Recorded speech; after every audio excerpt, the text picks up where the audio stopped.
তীব্র তাপদাহ চলছে চারিদিকে, কাঠফাটা রৌদ্র। এর মধ্যে এক মধ্যম বয়সী মহিলা তার কোলে একটা ছোট 4 বছরের নাতিকে নিয়ে যাচ্ছে। গরমে দুজনেই ঘেমে গেছে। ছোট নাতি তার নানিকে বলছে, নানি, খুব গরম পড়েছে, পানি খাবো। নাতির কথা শুনে তার নানি বলল, দাদু ভাই, আর একটু কষ্ট কর। ওই যে দূরে একটা দোকান দেখা যাচ্ছে, ওখান থেকে পানি কিনে আমি তোকে খাওয়াবো। দোকান থেকে 1 বোতল পানি আর বিস্কিট কিনে সায়রা বেগম আরিয়ানকে খাইয়ে দিল। কিছুক্ষণ যাবার পর আরিয়ান ঘুমিয়ে পড়ল। আরিয়ানের ঘুমন্ত মুখের দিকে তাকিয়ে সায়রা বেগমের খুব কষ্ট হলো। তার ইচ্ছা করছিল না এত মিষ্টি ফুটফুটে নাতিকে অনাথ আশ্রমে রেখে যেতে, কিন্তু কি করবে? সে তো অসহায়, তার কাছে থাকলেই নাতিকে মানুষ করতে পারবে না। তারপর ওরা যদি জানতে পারে এই ছেলে এখনও জীবিত আছে, তাহলে ওরা শেষ করে দেবে। তাই সব কিছু ভেবে আরিয়ানকে একটা অনাথ আশ্রমে রেখে সায়রা বেগম চলে যায়। বিকেলের দিকে অনাথ আশ্রমের এক মহিলা মামুনি বেগম আশ্রমে কাজ করে। সে দেখতে পায় একটা বাচ্চা ছেলে আশ্রমের আগের বারান্দায় শুয়ে আছে আর তার দিকে তাকিয়ে হাসছে। ছেলেটাকে দেখে সেই মহিলার খুব মায়া হয়। সে মহিলা বাচ্চাটিকে কোলে নিয়ে আশ্রমের ভেতরে ঢোকে। আশ্রমের মালিক এখানে থাকে না, তার জায়গায় একজন আশ্রম দেখাশোনা করে। তার নাম রহমত আলী। তাকে গিয়ে সেই মহিলা বলে, রহমত ভাই, বাচ্চাটাকে কেউ এখানে রেখে চলে গেছে। আমি যখন দেখি বাচ্চাটা শুয়েছিল আর আমাকে দেখে হাসছে। বাচ্চাটা খুব মিষ্টি, তাই আমি বাচ্চাটাকে নিয়ে ভেতরে আসি। আর ওর সাথে এই চিঠিটা ছিল। এতে লেখা আছে এই বাচ্চাটা খুব বড় লোকের ছেলে আর এর বংশ পরিচয় ভালো। এর নাম আরিয়ান, তাই দয়া করে একে কষ্ট দেবেন না। মামুনি বেগমের কথা শুনে রহমত আলী কিছুক্ষণ নিষ্পাপ বাচ্চাটার মুখের দিকে তাকিয়ে থাকে। তারপর বলে, মামনি, এই সুন্দর বাচ্চাটিকে আল্লাহ আমাদের কাছে পাঠিয়েছে, আর এই বাচ্চাটিকে আজ থেকে তুমি মানুষ করবে। তুমি ওর আম্মু, তোমার নিজের সন্তান মনে করে ওকে তুমি মানুষ করো। আমরা তো আছি, তোমাকে সহযোগিতা করব। এই বাচ্চাটাকে আমারও ভালো লেগেছে। এই বাচ্চাটিকে আমাদের কাছে রেখে দেব, একে কখনো কাউকে দেব না। রহমত আলী কথা শুনে মামুনি বেগম বলল, রহমত ভাই, আমি যতক্ষণ এখানে থাকবো এই বাচ্চাটিকে আমি নিজের মতো করে দেখব। কিন্তু আপনি তো জানেন আমার বিয়ের কথাবার্তা চলছে। আমার যদি বিয়ে হয়ে যায় তখন কি হবে? তোমাকে সারা জীবন দায়িত্ব নেওয়ার কথা বলিনি মামনি। যতক্ষণ এখানে তুমি থাকবে আম্মুর ভালোবাসা দেবে ওকে, আর নিজের সন্তান মনে করবে। যখন তুমি থাকবে না তার বিকল্প তখন ভাবা যাবে।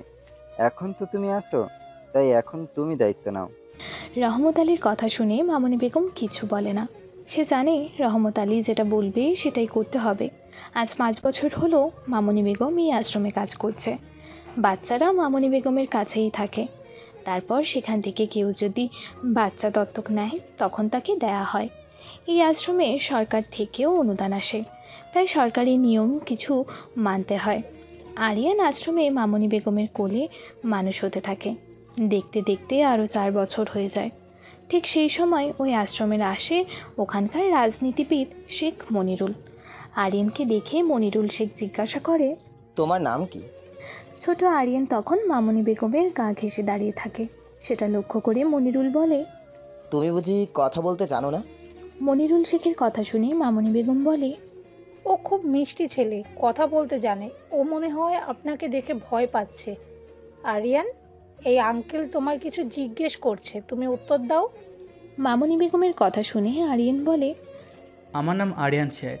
বাহ, খুব সুন্দর নাম তো তোমার। খুব মিষ্টি একটা ছেলে। আমার তোমাকে ভালো লেগেছে। তুমি আমার বন্ধু হবে? তুমিও খুব ভালো, আমারও তোমাকে ভালো লেগেছে। দেখবে আজকের দিনটা তোমার খুব ভালো যাবে। কেন? বারে, আজকে যে তোমার আমার বন্ধুত্ব হলো, তাই আজকের দিনে তুমি যা করবে সব তোমার জন্য ভালো হবে। আরিয়ানের কথা শুনে মনিরুল হাসল। তারপর বলল, যদি তোমার কথা সত্যি হয় তাহলে তোমাকে একটা উপহার দেব। আজকে আমার একটা বিশেষ দিন। এখন থেকে আমি একটা বিশেষ কাজে যাব। যদি সেখান থেকে সফল হয়ে ফিরে আসি তাহলে তোমাকে খুব ভালো একটা উপহার দেব। এই কথা বলে মনিরুল শেখ চলে যায়। তারপরের দিন খুব সকালে মনিরুল শেখ আশ্রমে আসে। মনিরুল শেখকে দেখে রহমত আলী এগিয়ে আসে আর বলে, কি ব্যাপার মনিরুল, এত সকালে আমাদের এই আশ্রমে কেন? রহমত আলী কথা শুনে মনিরুল শেখ হেসে ওঠে আর বলে, কালকে যে ছোট বাচ্চার সাথে আপনার আলাপ হলো আরিয়ান নাম, সেই বাচ্চাটা কোথায়? এত সকালে ওর খবর নিচ্ছেন কেন? কালকে বাচ্চাটি আমাকে কতগুলো কথা বলেছিল যে কালকের দিনটা আমার খুব ভালো যাবে, আমি যাই করব তাতেই সফল হব। কালকে আমাদের পার্টির একটা গুরুত্বপূর্ণ মিটিং ছিল, আর ওখানে নির্বাচনের দলের এমপির জন্য নাম সিলেক্ট হওয়ার কথা ছিল, আর পার্টি আমাকে এবারের নির্বাচনের টিকিট দিয়েছে। আর ওই বাচ্চাটি আমাকে বলেছিল দিনটি নাকি খুব ভালো যাবে।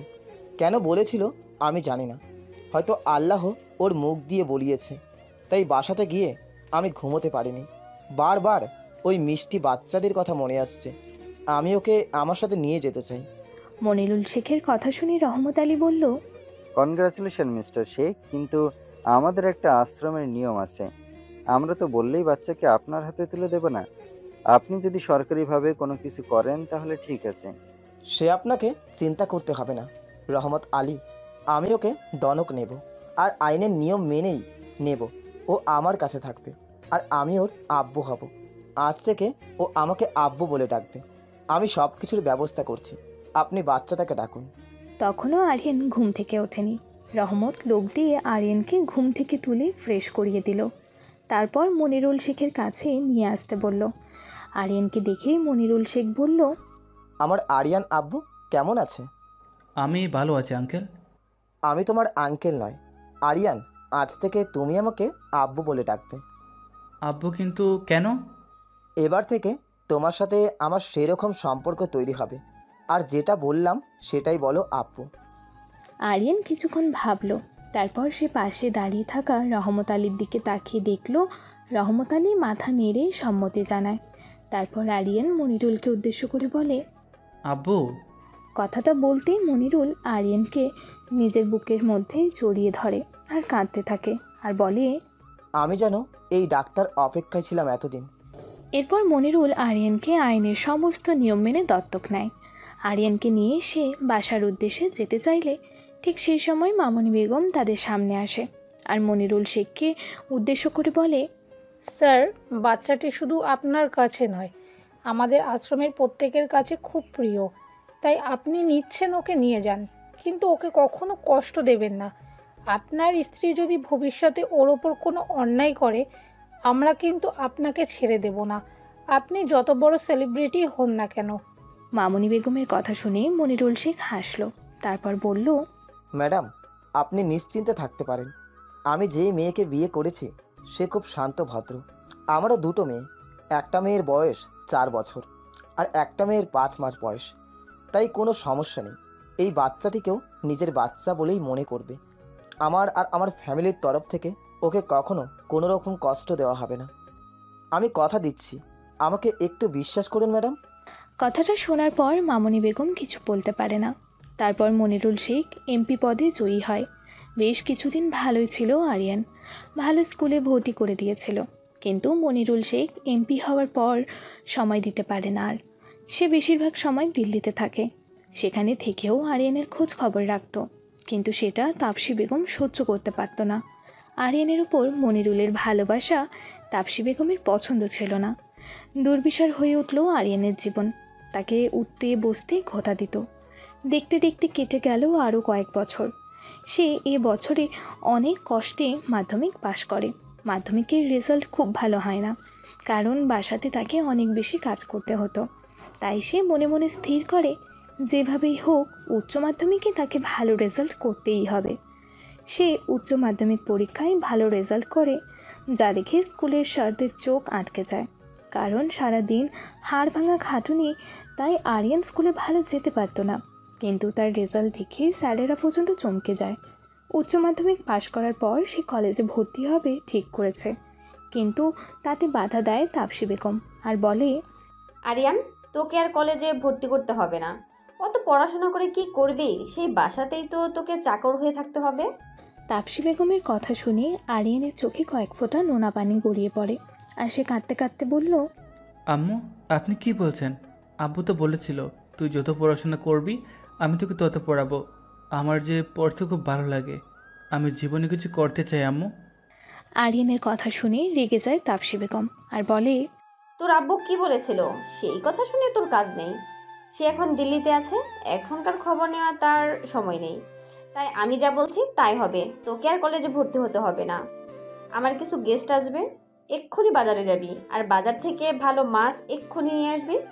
ওরা এখন এখানে 1 সপ্তাহ থাকবে, তুই ওদের সব সময় খেয়াল রাখবি। আর এখন যা, গেস্ট রুমটা পরিষ্কার করে রাখ, নোংরা হয়ে গেছে। আর সঙ্গের মতো দাঁড়িয়ে থাকিস না, তোকে দেখলেই আমার অসহ্য লাগে। কিন্তু আম্মু। কথাটা শেষ করতে দিল না, তার আগেই তাপসী বেগম বাঘিনীর মতো গর্জন করে উঠল আর বলল, তোকে বলছি না, ছোট লোকের বাচ্চা, তুই আমাকে আম্মু বলে ডাকবি না? তোর কি লজ্জা নেই? একদম বের হয়ে যা আমার চোখের সামনে থেকে। তোর মতো ছেলের আমি আম্মু হতে চাই না। কার না কার বাচ্চা আমাকে আম্মু বলে ডাকছে। আমি বারবার বলেছি আমাকে ম্যাডাম বলে ডাকবি। আরিয়ান আর কিছু বলে না, সে চলে যায় গেস্ট রুম পরিষ্কার করতে। তারপর সেখান থেকে বাজার করতে যায়। বাজার থেকে ফিরে আসার পর মনিরুল শেখ আর তাপসী বেগমের বড় মেয়ে তানহা সামনে এসে দাঁড়ায় আর বলে, এই ছোট লোকের বাচ্চা, তুই কোথায় গিয়েছিলি? তানহার কথায় আরিয়ান তার মুখের দিকে তাকিয়ে থাকে। সেটা লক্ষ্য করে তানহা বলে, আমাকে দেখতে হবে না, আম্মু যেটা করেছে সেই কাজটা আগে কর। তানহা আরিয়ানের থেকে বয়সে অনেক ছোট, তবুও সে তাকে তুই তোকারি করে কথা বলে। প্রচণ্ড আত্ম অহংকারী এই মেয়ে, কিন্তু তার ছোট বোন মারিয়া অনেক শান্ত ভদ্র একটা মেয়ে। সে আরিয়ানকে খুব সম্মান দেয় আর নিজের ভাইয়া বলে মনে করে। তানহার কথা শুনে আরিয়ান বলল, কেন, আমি তো বাজার করতে গেছিলাম। তোকে তো আম্মু আরো অনেক কাজ দিয়েছিল, তোর মনে নেই? তানহা কী বলেছিল আরিয়ান সত্যি মনে করতে পারছিল না। তার মাথায় একটাই চিন্তা ছিল, তাকে কলেজে পড়তে হবে, যেভাবে হোক ভর্তি হতেই হবে। তার লক্ষ্য তাকে জীবনে প্রতিষ্ঠিত হতে হবে। এইভাবে লোকের বাসায় চাকর হয়ে থাকলে হবে না। তাই সে কিছু মনে করার চেষ্টা করতে লাগলো। সেটা লক্ষ্য করে তানহা বলল, কিরে, তুই দাঁড়িয়ে দাঁড়িয়ে কি ভাবছিস? আম্মুকে বলেছে তোর মনে নেই? হ্যাঁ, মনে আছে। তাহলে তুই দাঁড়িয়ে আছিস কেন হাজারামের মতো? হ্যাঁ ম্যাডাম, যাচ্ছি। আসলে তানহাদের একটা গাড়ি সার্ভিসে দেওয়া আছে, সেটা ড্রাইভার আঙ্কেলকে সাথে গিয়ে গ্যারেজে আনতে যেতে বলেছে। তাপসী বেগমের বান্ধবী ও তার পরিবার আসছে, সেই গাড়ি করে স্টেশনে আনতে যেতে হবে। এই কাজটা তানহা আরিয়ানকে দিয়েছে, আর সেটা আরিয়ান ভুলে গিয়েছিল। তাই আরিয়ান দ্রুত ড্রাইভারকে ফোন করে গ্যারেজে যায়, তারপর স্টেশনের উদ্দেশ্যে রওনা হয়। তাপসী বেগমের বান্ধবী আর তার মেয়ে নীলা আসে, ওদেরকে সাথে নিয়ে আরিয়ান বাসায় ফেরে। নীলা ছুটে গিয়ে তানহাকে জড়িয়ে ধরে আর বলে, কেমন আছিস তানহা? যেমন দেখছো। তারপর নীলা আরিয়ানকে লক্ষ্য করে তানহাকে উদ্দেশ্য করে বলে, এই ছেলেটা কে রে? দেখতে তো হেভি হ্যান্ডসাম।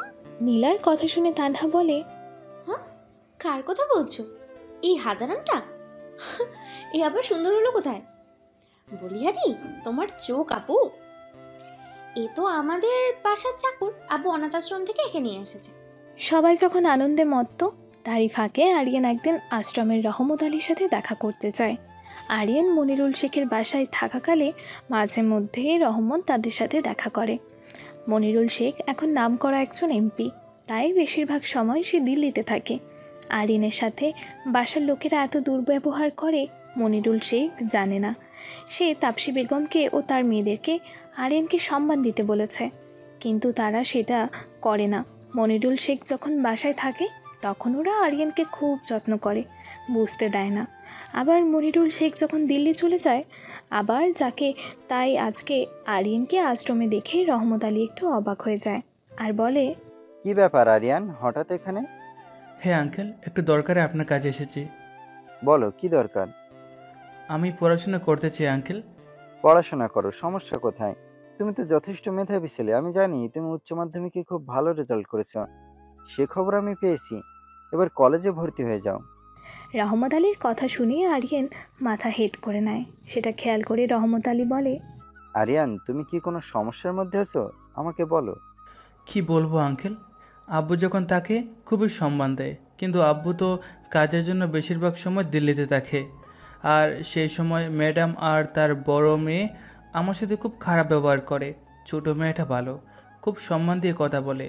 ম্যাডাম ও তার বড় মেয়ে আমাকে বাসার যাবতীয় কাজ করায়। অর্ধেক দিন আমি স্কুলে যেতে পারিনি।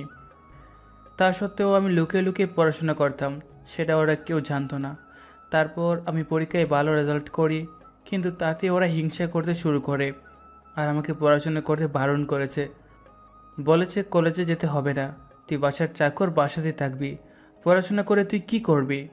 আরিয়ানের কথা শুনে রহমত আলী খুব রেগে যায় আর বলে, তোমার আব্বু মনিরুল শেখ ওর সাথে কথা বলেছো? ওনাকে বিষয়টা জানিয়েছো? না, কিছু জানানো হয়নি। তাহলে ওরা তো আবার আমার সাথে অত্যাচার করবে। তাহলে তুমি কি চুপচাপ বসে থাকবে? প্রতিবাদ করবে না? তোমার সাথে এত অন্যায় হচ্ছে, তুমি তো নীরবে সহ্য করছো। তুমি এক কাজ করো, কলেজে ভর্তি হয়ে যাও, আমি ব্যবস্থা করছি। আমি মনিরুলের সাথে কথা বলবো। না, আব্বুর সাথে আপনাকে কথা বলতে হবে না। আমাকে শুধু এই মুহূর্তে কলেজে ভর্তি হতে হবে, তাই আপনার সাহায্য দরকার। আপনি ব্যবস্থা করে দিন। ঠিক আছে, আমি ব্যবস্থা করে দিচ্ছি, তবে নীরব থাকাটা ভালো নয়, প্রতিবাদ করতে শেখো। তখন মনিরুল বলেছিল আমি ওকে আমার সন্তানের মতো রাখবো। সেই কথা মনিরুল রাখতে পারলো না। তবে জীবনে কষ্ট করে হলে অনেক কিছু শেখার আছে। এটাও একটা অভিজ্ঞতা। দুঃখের মধ্যেই মানুষ সত্যকে জানতে পারে, উপলব্ধি করতে পারে। ওটা একটা শিক্ষা যেটা তুমি অনুভব করছো। ওই অনুভবের মাধ্যমে তুমি একদিন তোমার লক্ষ্যে পৌঁছে যাবে, দেখবে। আমি বলছি, তুমি একদিন অনেক বড় হবে। এই আরিয়ান, তুই আজকে কোথায় গিয়েছিলি? বাসাতে দেখতে পাইনি। তাপসী বেগমের কথায় আরিয়ান কিছু বলল না। সে ভেতরে গিয়ে নিজের কাজে মন দিল। আরিয়ানের এই ব্যবহার তাপসী খুব বিরক্ত হলো আর সে বলল, এই, তুই কথা বলছিস না কেন? তোরা তো কিসের অহংকার? আমি তোকে প্রশ্ন করছি, তুই কিছু বল। ম্যাডাম, আজকে আমার শরীরটা খারাপ ছিল, তাই বিকেলের দিকে আমি একটা ডাক্তারের কাছে গিয়েছিলাম। তুই কোথা থেকে টাকা পেলি? গতবার আব্বু যখন বাসায় এসেছিল আমাকে কিছু টাকা দিয়ে গেছিল, আমি টাকাটা রেখে দিয়েছিলাম। কিন্তু আমার কদিন ধরে শরীরটা খুব খারাপ লাগছিল, ভেবেছিলাম ডাক্তার দেখাবো না, কিন্তু আর সহ্য করতে পারলাম না, তাই গিয়েছিলাম। ডাক্তারের কাছে না গিয়ে তুই তো বাজার থেকে একটু বিষ কিনে নিয়ে আসতে পারতিস, আর সেটাকে আল্লাহর কাছে চলে যেতিস। তাপসী বেগমের কথা শুনে আরিয়ান খুব কষ্ট পায়, কিন্তু সে মুখে কিছু বলে না। আম্মু, নীলাপু কোথায় গেছে বলো তো? কি জানি, আমাকে তো কিছু বলে যায়নি। সেদিন ওর আম্মু বলেছিল ওরা নাকি কোথায় বেড়াতে যাবে, সেখানে গেছে কি বলতে পারবো না। সেই দিন দেখলাম একটা ছেলের সাথে কথা বলছে। বলুক, তোকে কিছু বলতে হবে না। ওর আব্বুর পয়সা আছে, ও যা পারে করুক। তোর আব্বু অসুস্থ, তোর মাথার ওপর কেউ নেই। তোর যদি কিছু বদনাম হয়ে যায় আমরা বিপদে পড়ব, তাই তোকে খুব সাবধানে চলাফেরা করতে হবে। জানো আম্মু, সেই দিন নীলাপুর রুমে গিয়েছিলাম, দেখলাম একটা লেহেঙ্গা কিনেছে। কি সুন্দর, কত দাম! আমার খুব ইচ্ছে হয় ওরকম একটা ড্রেস কিনতে। কিনে দেবে তুমি আম্মু আমায়? তোর আব্বুর মাসে 2000 টাকা করে ওষুধ লাগে। আমি কাপড় সেলাই করে কত টাকা ইনকাম করি বল, যে তোকে অত টাকা জামা কিনে দেব? তুই ভালো করে পড়াশোনা কর, ভালো চাকরি কর, যখন নিজে ইনকাম করবি তখন কিনবি। গরিবের ঘরে এরকম বিলাসিতা মানায় না। প্রিয়াঙ্কা চৌধুরী এই গল্পের নায়িকা। তার বয়স এখন 20 বছর। সে অনার্স ফার্স্ট ইয়ারের ছাত্রী, দেখতে খুব সুন্দর। তার আব্বু রানী চৌধুরী রোড অ্যাক্সিডেন্ট হয়ে সেই থেকে সে শয্যাশায়ী। তার আম্মু মামনি বেগম একাই সংসার চালায়, বাড়িতে বসে মেশিনে কাপড় সেলাই কাজ করে। আর প্রিয়াঙ্কা ওদের একমাত্র মেয়ে। এই, তুই কি এখানে খেতে বলেছে? আব্বু আমাকে এখানে খেতে বলেছে। তুই এখান থেকে উঠে পড়, এখানে বসে খাবার তোর যোগ্যতা নেই। তাহো না, এ কীরকম ব্যবহার তোমার? আরিয়ান তোমার বয়সে বড়, ও তোমার বড় ভাই হয়, ওকে সম্মান দিয়ে কথা বলো। সম্মান দেব এই ছোট লোকের বাচ্চাটাকে, যার কোনো জন্ম পরিচয় নেই? অনাথ আশ্রমে বড় হওয়া ছেলেকে আমি কখনোই বড় ভাই হিসেবে সম্মান দিব না। তানহা, তুমি খুব ভুল করেছো, এত অহংকার ভালো নয়। ভুল তো তুমি করেছো ওকে অনাথ আশ্রম থেকে দত্তক নিয়ে। ও তো এখন থেকেই নিজেকে তোমার ছেলে হিসেবেই মনে করছে, আর ভাবছে এসব সম্পত্তি একদিন নাকি ওর হয়ে যাবে। কি বলছো তানহা? এসব আমি চিন্তাও করিনি। আমি কেন সব সম্পত্তির মালিক হব? মিথ্যে নাটক করবি না, তোকে আমার চেনা হয়ে গেছে। এই, তুই একদম আমার নাম ধরে ডাকবি না। মনিরুল শেখ বাসায় এসেছে আর ওই আরিয়ানকে খাবার টেবিলে বসে খেতে বলেছে। আর সেটা দেখে তানহা আরিয়ানকে অপমান করতে থাকে, কিন্তু মনিরুল শেখ প্রতিবাদ করে। মনিরুল শেখ আরিয়ানকে সন্তানের মতো ভালোবাসে, তাই তাকে অপমান করলে তার খুব কষ্ট হয়। সেই মেয়ে ও স্ত্রীকে বোঝাতে থাকে, কিন্তু ওরা শোনে না। আঙ্কেল, আজ 1 সপ্তাহ হয়ে গেল আমরা এখানে এসেছি, এবার তো বাসায় যেতে হবে। ঠিক আছে, কবে বাসায় যাবে বলো, আমার লোক তোমাকে পৌঁছে দেবে। নীলা কিছু বলার আগে তানহা বলল, নীলা আপু, আর কিছুদিন এই বাসায় থেকে যাও। না রে, আর থাকলে হবে না। পরে আবার আসবো। ঠিক আছে নীলা, তুমি সব কিছু গুছিয়ে নাও। আরিয়ানও যাবে, তোমাকে বাসায় পৌঁছে দেবে। আরিয়ান যাবে শুনে তানা রেগে যায় আর তার আব্বুকে উদ্দেশ্য করে বলে, আব্বু, তুমি কিছু উল্টোপাল্টা কথা বলছো। আরিয়ান কেন নীলা আপুকে দিতে যাবে? আর কি বাসায় লোক নেই? মেয়ের কথা শুনে মনিরুল শেখ রেগে যায় আর বলে, আরিয়ান যদি যায় তাতে তোমার সমস্যা কি? সমস্যা কিছু নেই, কিন্তু নীলা আপুর সাথে আরিয়ানকে না পাঠানোই ভালো। তানহা, ওইসব নিয়ে তোমাকে চিন্তা করতে হবে না, আমি ঠিক ম্যানেজ করব। তার 2 দিন পর আরিয়ান নীলাকে তাদের বাসায় নিয়ে যায়। নীলা আরিয়ানকে নিয়ে খুব মজা করতে থাকে আর বলে, আচ্ছা আরিয়ান, তানহা ও তার আম্মু যে তোমাকে দেখতে পারে না, বারবার অপমান করে, তোমার কিছু মনে হয় না? না, মনে হবে কেন? এসব আমার সয়ে গেছে। অনেক ছোটোবেলা থেকেই তো এসব দেখে আসছি। এসব আমি অভ্যস্ত হয়ে গেছি, তাই আর অসুবিধা হয় না। আমি গরিবের ছেলে, আমি আশ্রমে বড় হয়েছি, তাই ওইসব নিয়ে বাবার সময় আমার নেই। আমি শুনেছি তুমি উচ্চ মাধ্যমিকে ভালো রেজাল্ট করেছো, তা তুমি কোন কলেজে ভর্তি হতে পারতে? চেষ্টা করছি, কিন্তু বাসায় এত কাজ করার পর কখন সময় পাবো তাই আর ইচ্ছা নেই। দেখা যাক আল্লাহ কী করে। কি আবার করবে? তুমি ভর্তি হয়ে যাও, যদি প্রয়োজন পড়ে আমি তোমাকে হেল্প করব। আমিও তো এবছর কলেজে ভর্তি হয়েছি, তবে তোমার মতো মেধাবী স্টুডেন্ট আমি নই, আমার রেজাল্ট মোটামুটি হয়েছে। ধন্যবাদ ম্যাডাম, তার মনে হয় দরকার পড়বে না। কেন কেন পড়বে না? তার মানে তুমি কলেজে ভর্তি হবে না? আরিয়ান কোনো কথা না বলে চুপচাপ গাড়িতে বসে থাকে। কিছুক্ষণের মধ্যেই নীলা তার বাসায় পৌঁছে যায় আর গাড়ি থেকে নেমে আরিয়ানকে বলে, এসো, কোথায়? আমাদের বাসের ভিতরেই এসো। অন্য একদিন আসবো ম্যাডাম, আজকে আমাকে ফিরে যেতে হবে, কালকে বাসায় অনেক কাজ আছে। নীলাদের বাসাটা অনেক বড়। নীলা আরিয়ানকে নিয়ে ভেতরে ঢোকে। ঠিক সেই সময়ে ছোট্ট একটা মেয়ের দিকে তার চোখ চলে যায়। দেখে মেয়েটা হাসছে। মেয়েটাকে দেখে নীলা বলে, কিরে প্রিয়াঙ্কা, এখানে দাঁড়িয়ে কি করছিস? প্রিয়াঙ্কা তখন আরিয়ানের দিকে তাকিয়েছিল। আরিয়ানও দেখছিল সেটা। বুঝতে পেরে নীলা বলল, ও না আরিয়ান, ও খুব ভালো বন্ধু। আবার যেখানে ঘুরতে গিয়েছিলাম নানাদের বাসে ওখানেই থাকে। নীলার কথা শুনে প্রিয়াঙ্কা একটু হাসলো, তারপর বলল, আপু, আম্মু তোমার জন্য রান্না করে রেখেছে, তুমি খেয়ে নেবে। তোর আম্মু কোথায় গেছে? কোথায় আর যাবি, রোজ যেখানে যায় আব্বুকে নিয়ে ডাক্তারের কাছে গেছে। ঠিক আছে, তুই ভিতরে আয়, আর এই ভাইয়াকে একটু শরবত করে দে। নীলার সাথে প্রিয়াঙ্কা ভেতরে ঢুকে নীলা আরিয়ানকে ডাইনিং রুমে বসিয়ে দিয়ে ভেতরে যায়। প্রিয়াঙ্কা শরবত করে আরিয়ানকে দেয়। আরিয়ান বলে, ধন্যবাদ ম্যাডাম, এখন শরবত খাবো না, এখন আমি আসছি। নীলা ম্যাডামকে বলে দেবেন আমি চলে গেছি। আপনি তো আপুকে বলে যেতে পারেন। তাছাড়া আমাকে ম্যাডাম বলছেন কেন? আমি আপনার থেকে অনেক ছোট। আরিয়ান কোনো কথা না বলে সেখান থেকে চলে যায়। আসলে নীলা ভীষণ মিশুক, খুব তাড়াতাড়ি সকলকে আপন করে নেয়। কিন্তু আরিয়ানের নীলার এই সহানুভূতি পছন্দ নয়। আরিয়ান আবার পুনরায় বাসায় ফিরে আসে।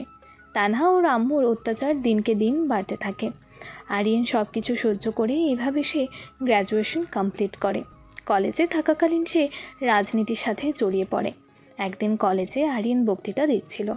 কলেজের ফ্রি কামানোর জন্য ছাত্রের একটা আন্দোলন করে। আরিয়ান সেই আন্দোলনে জড়িয়ে পড়ে। আরিয়ান খুব সুন্দর গুছিয়ে কথা বলতে পারত। একদিন কলেজে আরিয়ান বক্তৃতা দিচ্ছে, ঠিক সেই সময় মনিরুল শেখ ওদের কলেজে প্রবেশ করে।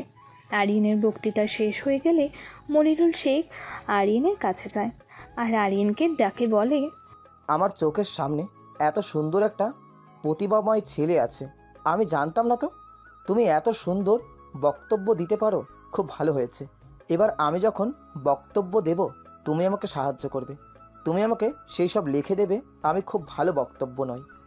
মনিরুল শেখের কথা শুনে আরিয়ান হাসে আর বলে, সেরকম কিছু নয় আব্বু, প্রশংসা করতে হবে না, আমি অতটাও ভালো বক্তা নই।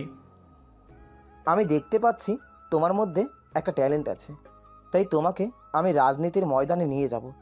ভবিষ্যতে আমার উত্তর অধিকারী হিসেবে তুমি কাজ করবে।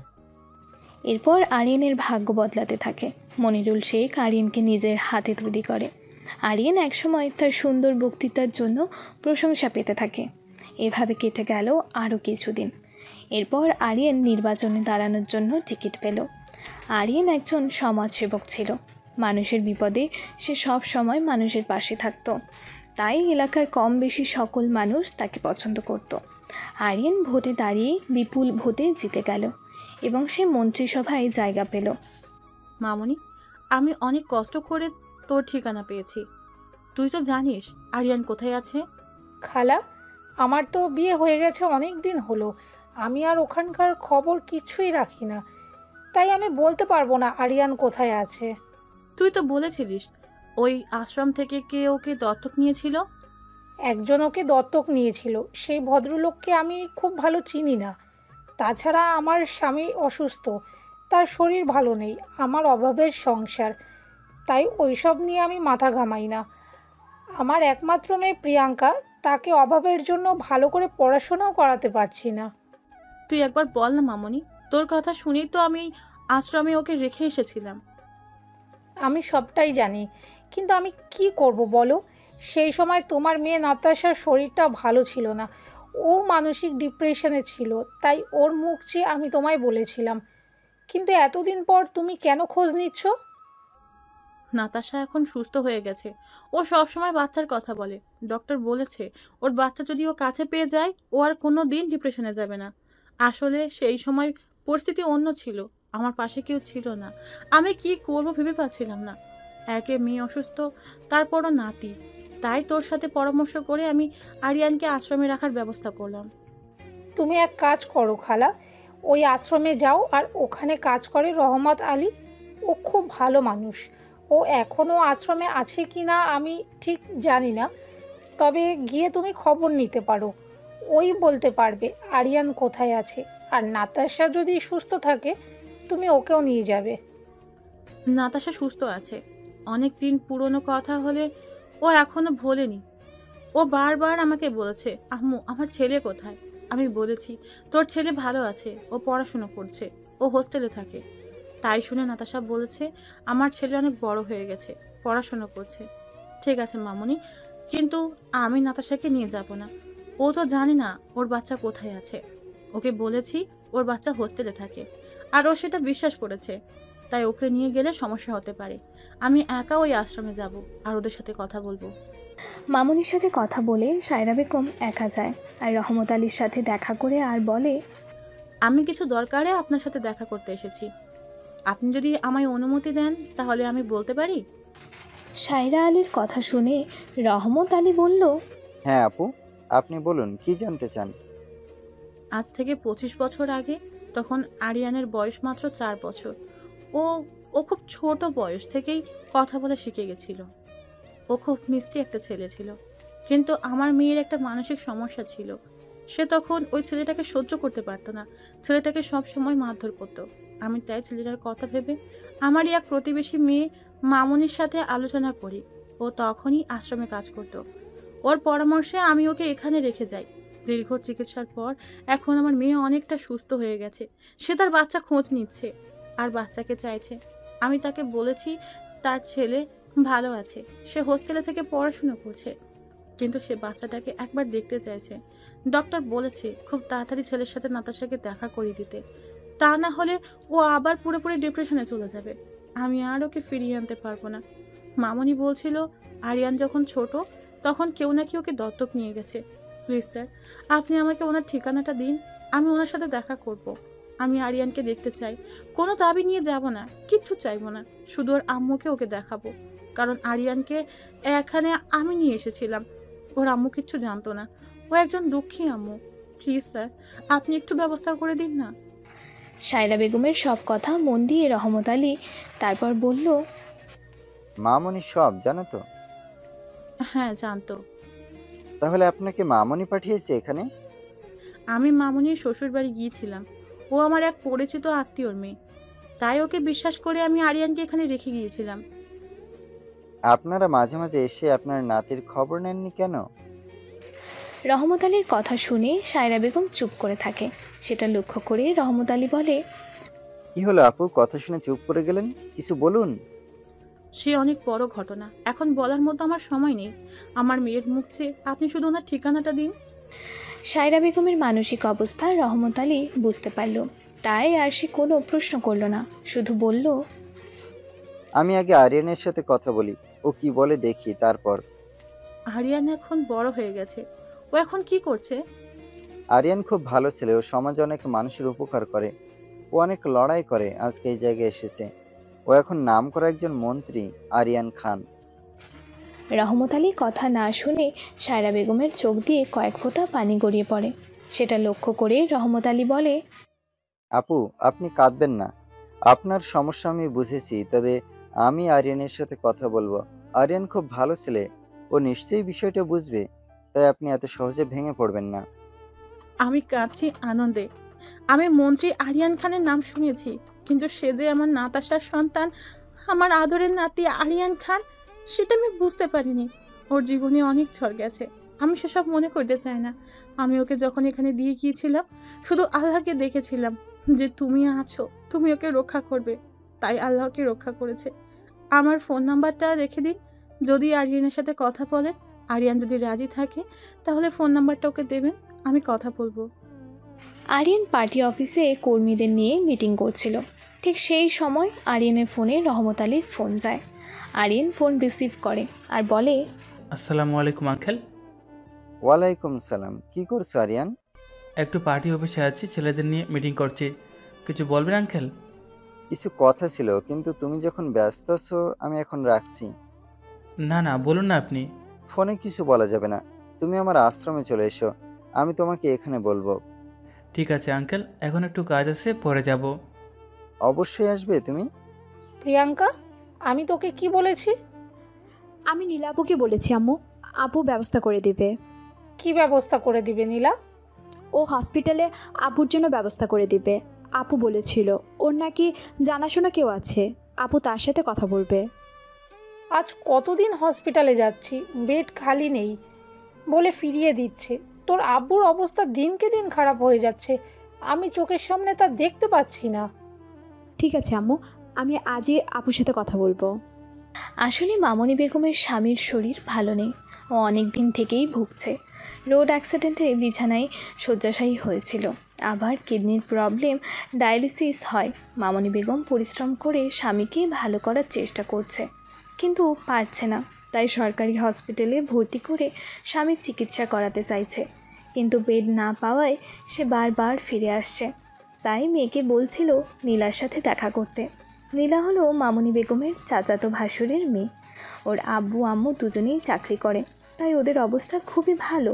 কিন্তু মামনি বেগমের স্বামী ব্যবসা করত, তারপর শরীর অসুস্থ হয়ে পড়ে, আর ওদের অবস্থাও দিনকে দিন আরও খারাপ হয়ে যায়। ওরা নীলাদের বাসার নিচেতে থাকে। বাসাটা বেশ বড়।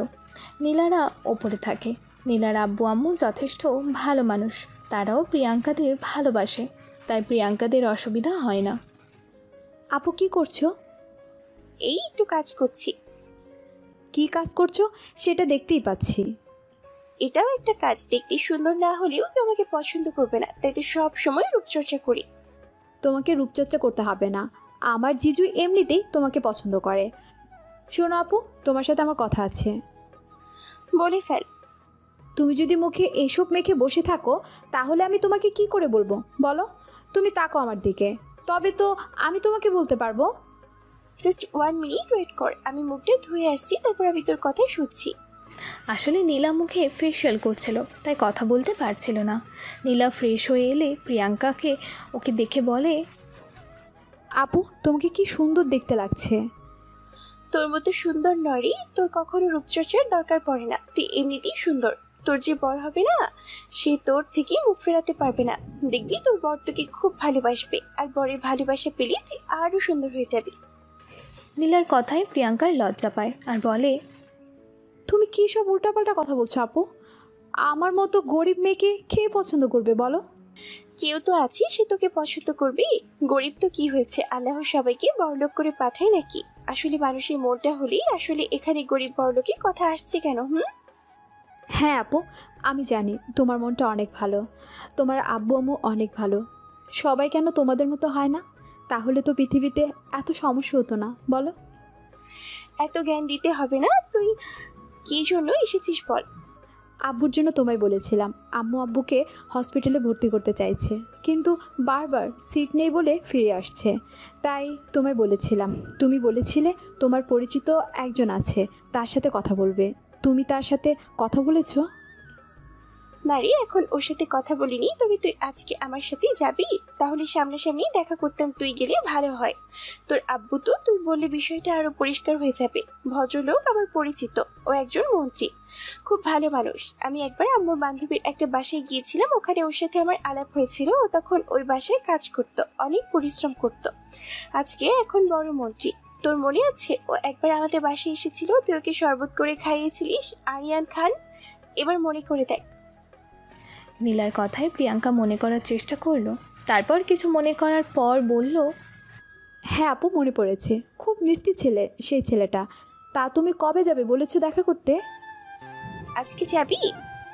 আজকে তো হবে না, আজ বিকেলে আমার প্রাইভেট আছে, পড়াতে যাব, কালকে যাব।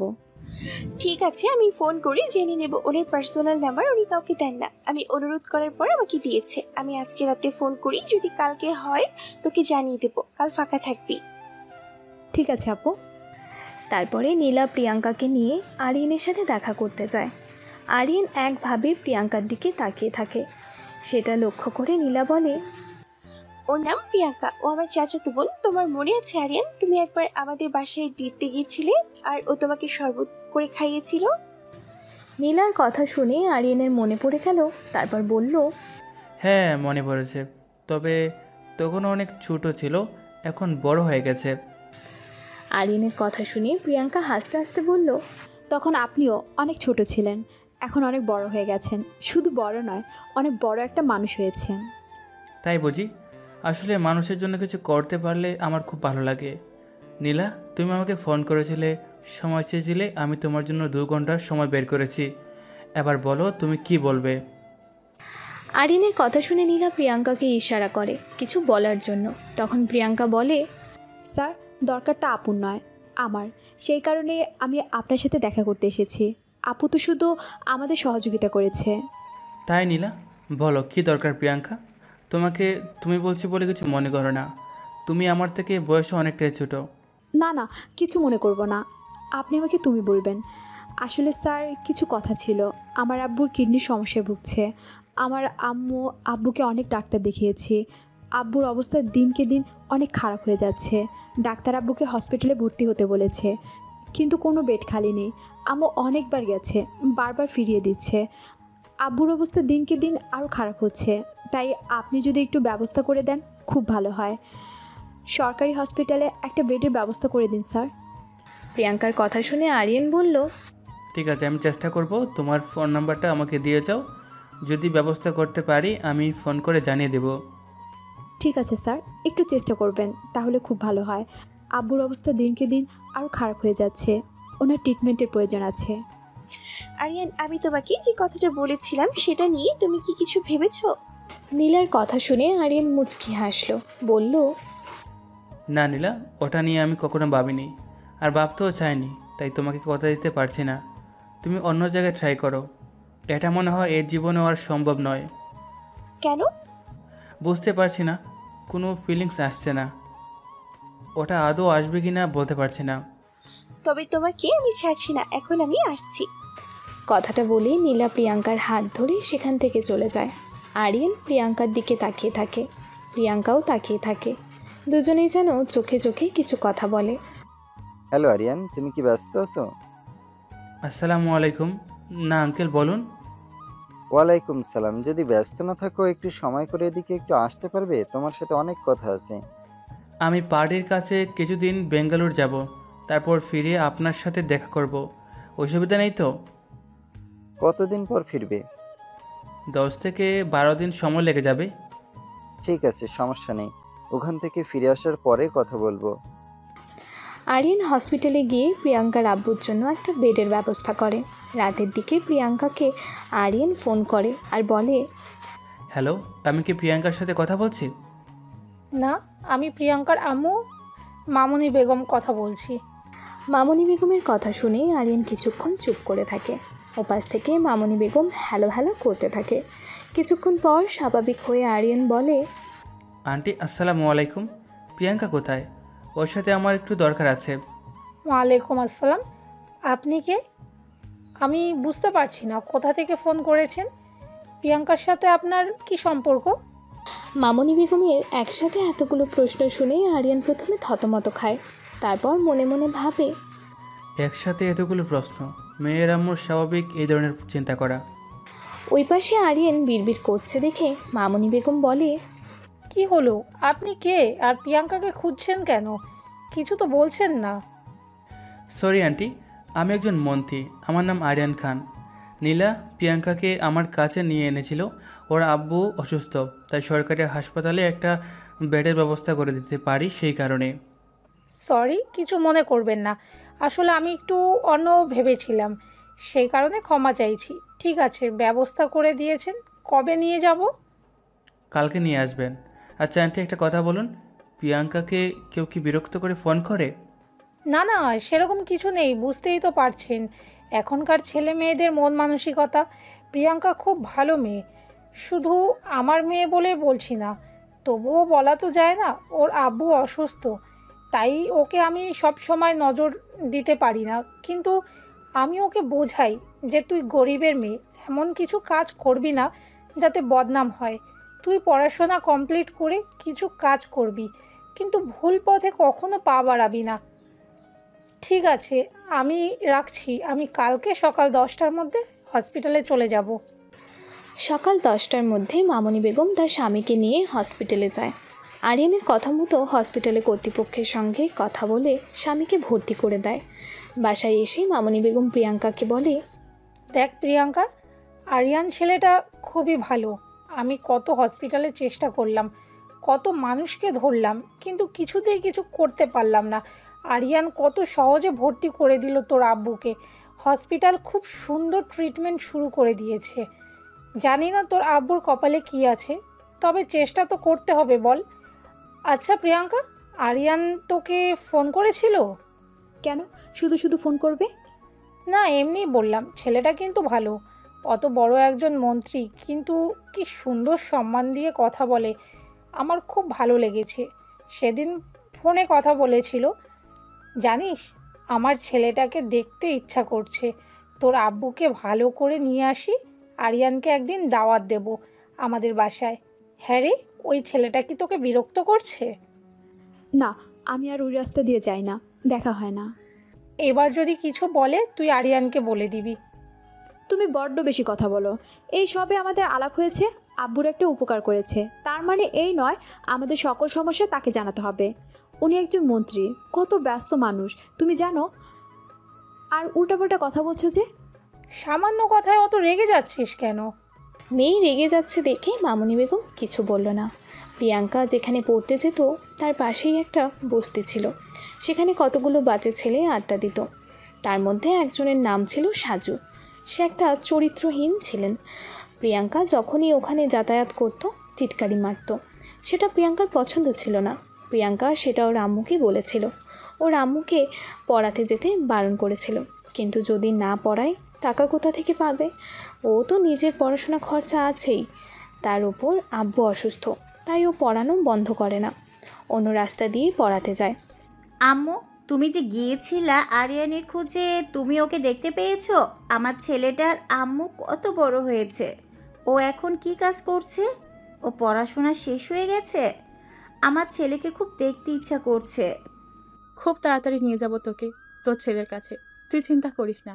তুই চিন্তা করলে আবার অসুস্থ হয়ে পড়বি, তাহলে আরিয়ান খুব রাগ করবে, কিন্তু ও সবসময় তোর কথা জিজ্ঞাসা করে। আমি আর তোমায় কিছু বলবো না, আমার আরিয়ান ভালো থাক, তাতেই আমি খুশি। কিছুদিন পর আরিয়ান ব্যাঙ্গালোর থেকে ফেরে। আজকে সে আশ্রমে দেখা করতে এসেছে রহমত আলীর সাথে। রহমত আলীকে দেখে আরিয়ান বলে, আসসালামু আলাইকুম আঙ্কেল, কেমন আছেন? ওয়ালাইকুম সালাম, আলহামদুলিল্লাহ। তুমি কবে ফিরেছো ব্যাঙ্গালোর থেকে? পরশু রাতে। কাল একটু কাজ ছিল, সেই কারণে আসতে পারেনি। ঠিক আছে, সমস্যা নেই। তোমার সাথে আমার কিছু কথা আছে। হ্যাঁ বলুন, কিছু অসুবিধা নেই। কিছুদিন আগে একটা মহিলা তোমার খোঁজে এখানে এসেছিল, তোমার সাথে দেখা করতে চাইছে। রহমত আলীর কথা শুনে আরিয়ান বলল, মহিলা আমার সাথে দেখা করতে চায়? সম্পর্কেও নাকি তোমার নানি হয়। তুমি যখন 4 বছরের, ও তখন তোমাকে এই আশ্রমের বারান্দায় রেখে গিয়েছিল। তখন আমাদের আশ্রমে মামনি বেগম নামে একজন মহিলা কাজ করত। ওনাকে মামনির পূর্ব পরিচিত ছিল। মামনির কথা মতো ওই মহিলা তোমাকে এখানে রেখে যায়। তুমি একটু মনে করার চেষ্টা করো তো। জানি যদিও তুমি ছোট ছিলে, তবুও তোমার কিছু মনে পড়েছে নাকি? রহমত আলীর কথা শুনে আরিয়ান কিছু মনে করার চেষ্টা করলো, কিন্তু বিশেষ লাভ হলো না। কোনো কিছু সে মনে করতে পারল না। আসলে তখন সে বড্ড ছোট ছিল, তাই সে রহমত আলীকে বলল, আমি তখন ছোটো ছিলাম, অত ছোটোবেলার কথা আমার কিছু মনে পড়ছে না। তবে আমি যেহেতু আশ্রমে মানুষ হয়েছি, কিছু তো সত্যি আছে, সেটা তো অস্বীকার করতে পারি না। আমিও সেই মহিলার মুখোমুখি হতে চাই। আপনার কাছে ওনার ঠিকানা আছে? উনি বলেছিলেন উনি তোমার সাথে যোগাযোগ করে নেবেন, তবে ফোন নাম্বারটা দিয়েছে, কিন্তু আমি জানি না ও তোমাদের বাসায় গিয়েছে কিনা। আমি আর আগের বাসায় থাকি না, আমি এখন ফ্ল্যাটে থাকি। যদি ওই বাসায় যায় তাহলে উনি আমাকে পাবে না। এরপর রহমত আলীর কাছ থেকে ফোন নাম্বার নিয়ে আরিয়ান সায়রা বেগমকে ফোন করে, কিন্তু সায়রা বেগম ফোন তোলে না। এটাই মন্ত্রী আরিয়ান খানের বাসা। যেভাবেই হোক আমাকে ওর সাথে দেখা করতেই হবে।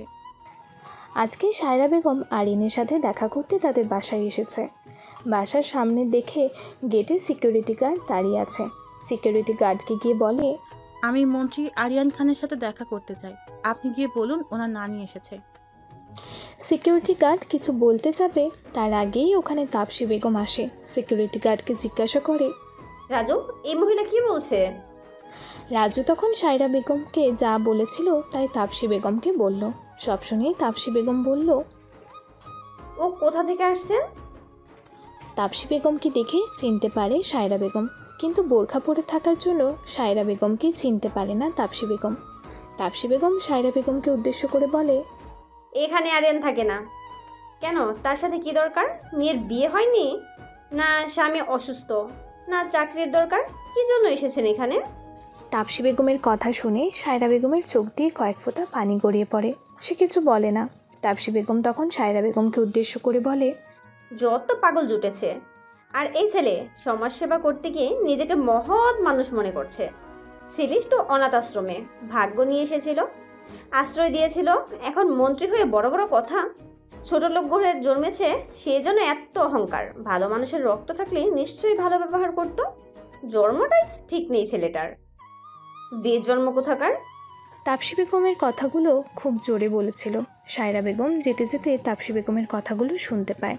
সায়রা বেগম আর ওখানে দাঁড়িয়ে থাকতে পারে না, ওখান থেকে সরাসরি আশ্রমে চলে আসে আর রহমত আলীকে বলে, আমি আরেকটা দরকারে আপনার কাছে এসেছি। আমি আরিয়ানকে ফোন নাম্বার দিয়েছি, ও তো বলেছিল আপনাকে ফোন করবে, করেনি? কি জানি, আমি ফোন দেখিনি, জানি না ফোন করেছিল রিনা। আমি জিজ্ঞাসা করতে চাই, আরিয়ান কি তপসীদের বাসায় থাকতো? সায়রা বেগমের কথা রহমত আলী কিছু বুঝতে পারে না। সে পুনরায় জিজ্ঞাসা করে, তাপসী বেগমকে? আমি ঠিক ওনাকে চিনি না, আপনি কার কথা বলছেন? ওনার স্বামীর নামটা আমি ভুলে গেছি, কিন্তু ওর নাম তপসী বেগম। ও আমার মেয়ের খুব ঘনিষ্ঠ বন্ধু ছিল, বলতে পারেন মেয়েটা আমাদের আত্মীয় ছিল। আপনি যে ঠিকানা দিয়েছিলেন সে ঠিকানায় আমি গিয়েছিলাম। ওখানে সিকিউরিটি গার্ডকে জিজ্ঞাসা করলাম, আর সাথে সাথে তাপসী সেখানে এলো, বলল মন্ত্রী আরিয়ান খান এখানে থাকে না, আরও অনেক বাজে কথা বলেছে। সায়রা বেগমের কথা রহমত আলী বুঝতে পেরে বলল, তাপসী বেগম কি শেখ মনিরুলের স্ত্রী হয়? তার মানে তাপসী মনিরুলকে বিয়ে করেছে? শেখ মনিরুল একজন এমপি, উনি আরিয়ানকে এই অনাথ আশ্রম থেকে দত্তক নিয়েছে। ওনার স্ত্রীর নাম আমি জানি না, উনি কখনো এই আশ্রমে আসেনি, আমি কখনো ওনাকে দেখিনি। রহমত আলীর কথা শুনে সায়রা বেগম কিছুক্ষণ চুপ করে থাকলো। তারপর সে রহমত আলীর উদ্দেশ্যে বলল, ঠিক আছে ভাই, আমি এখন আসছি। কথাটা বলে সায়রা বেগম ওখান থেকে চলে যায়। রহমত আলী বুঝতে পারে কিছু তো ঘটনা আছে, তাই সে আরিয়ানকে ফোন করে, কিন্তু আরিয়ানের সেক্রেটারি ফোন তুলে জানায় আরিয়ান এখন মিটিংয়ে ব্যস্ত আছে, তাই সে কথা বলতে পারবে না। রহমত আলী ফোনটা কেটে দেয় আর মনে মনে ভাবে, কিছু তো রহস্য আছে, আমাকে তা জানতেই হবে। যেভাবেই হোক ওই মহিলাকে আর আরিয়ানকে এক করতেই হবে। দেখো নাদিম, আমি জানি তুমি মারিয়াকে পছন্দ করো, কিন্তু তুমি কি জানো আমি তোমাকে পছন্দ করি? না। মারিয়াকে পেতে হলে এই বড় নদীটাকে তোমার পেরিয়ে যেতে হবে। তুমি পারবে নাদিম? তানহার কথায় নাদিম কিছু বলে না, সে মাথা হেঁট করে বসে থাকে। তানহার ছোট বোন হলো মারিয়া, সে নাদিমকে মনে মনে ভালোবাসে। নাদিমও মারিয়াকে ভালোবাসে, কিন্তু কেউ প্রকাশ করতো না। তানহা ও নাদিমকে পছন্দ করে, যদিও তানহা আবার অন্যর বয়ফ্রেন্ড আছে। নাদিম একজন মেকানিক ইঞ্জিনিয়ার, নিম্নবিত্ত পরিবারের ছেলে। তার আব্বু একজন অটো ড্রাইভার। সে খুব মেধাবী স্টুডেন্ট, খুব কষ্ট করেই সে পড়াশোনা করে আজকে ইঞ্জিনিয়ার হয়েছে। কিন্তু তানহা বারবার নাদিমকে বিরক্ত করে। তানহার আব্বু যেহেতু একজন এমপি, তাই নাদিম ভয় পায় তানহাকে। মারিয়া অবশ্যই এ ব্যাপারে কিছু জানে না। তারা দুজন যখন কথা বলছে ঠিক তখনই মারিয়া আসে সেখানে, আর নাদিমকে উদ্দেশ্য করে বলে, আপনি কখন এসেছেন নাদিম? এই তো কিছুক্ষণ আগে। আপনি যে আমাদের বাসায় আসবেন আমাকে বলেননি তো। নাদিম কি সব কাজ তোমাকে জিজ্ঞেস করে করবে? হ্যাঁ, অবশ্যই করবে। নাদিমের সাথে প্রথম আলাপ আমার তো হয়েছে। আমি তো আব্বুর গাড়িটাকে নিয়ে রাস্তার মাঝে বিপদে পড়েছিলাম, আর ও আমাকে হেল্প করেছিল। আমি কি জানতাম ও একজন মেকানিক ইঞ্জিনিয়ার? তাতে কি হয়েছে? তোর সাথে প্রথম আলাপ হয়েছে, তোকে রাস্তায় বিপদে সাহায্য করেছে, তাতে কি? তুই মাথা কিনে নিয়েছিস? আমিও তো পরে গাড়ি নিয়ে এসে ওকে সার্ভিস করিয়েছি। ও এখন আমার ভালো ফ্রেন্ড হয়ে গেছে। শুধু নাদিম কেন, তোর তো এরকম অনেক ফ্রেন্ড আছে। তুই তো 6 মাসের বেশি কারোর সাথে বন্ধুত্ব রাখিস না। তুই বেশি বকবি না। আমি নাদিমকে এখানে আসতে বলেছি, আর ও আমার গেস্ট, সুতরাং ও এখন আমার কথা মতো চলবে। তুই এখন এখান থেকে যা। মারিয়া তানহার কথা শুনে নাদিমের দিকে তাকায়। মারিয়া দেখে নাদিম মাথা হেড করে বসে আছে। সেটা লক্ষ্য করে মারিয়া কিছু না বলে সেখান থেকে চলে যায়।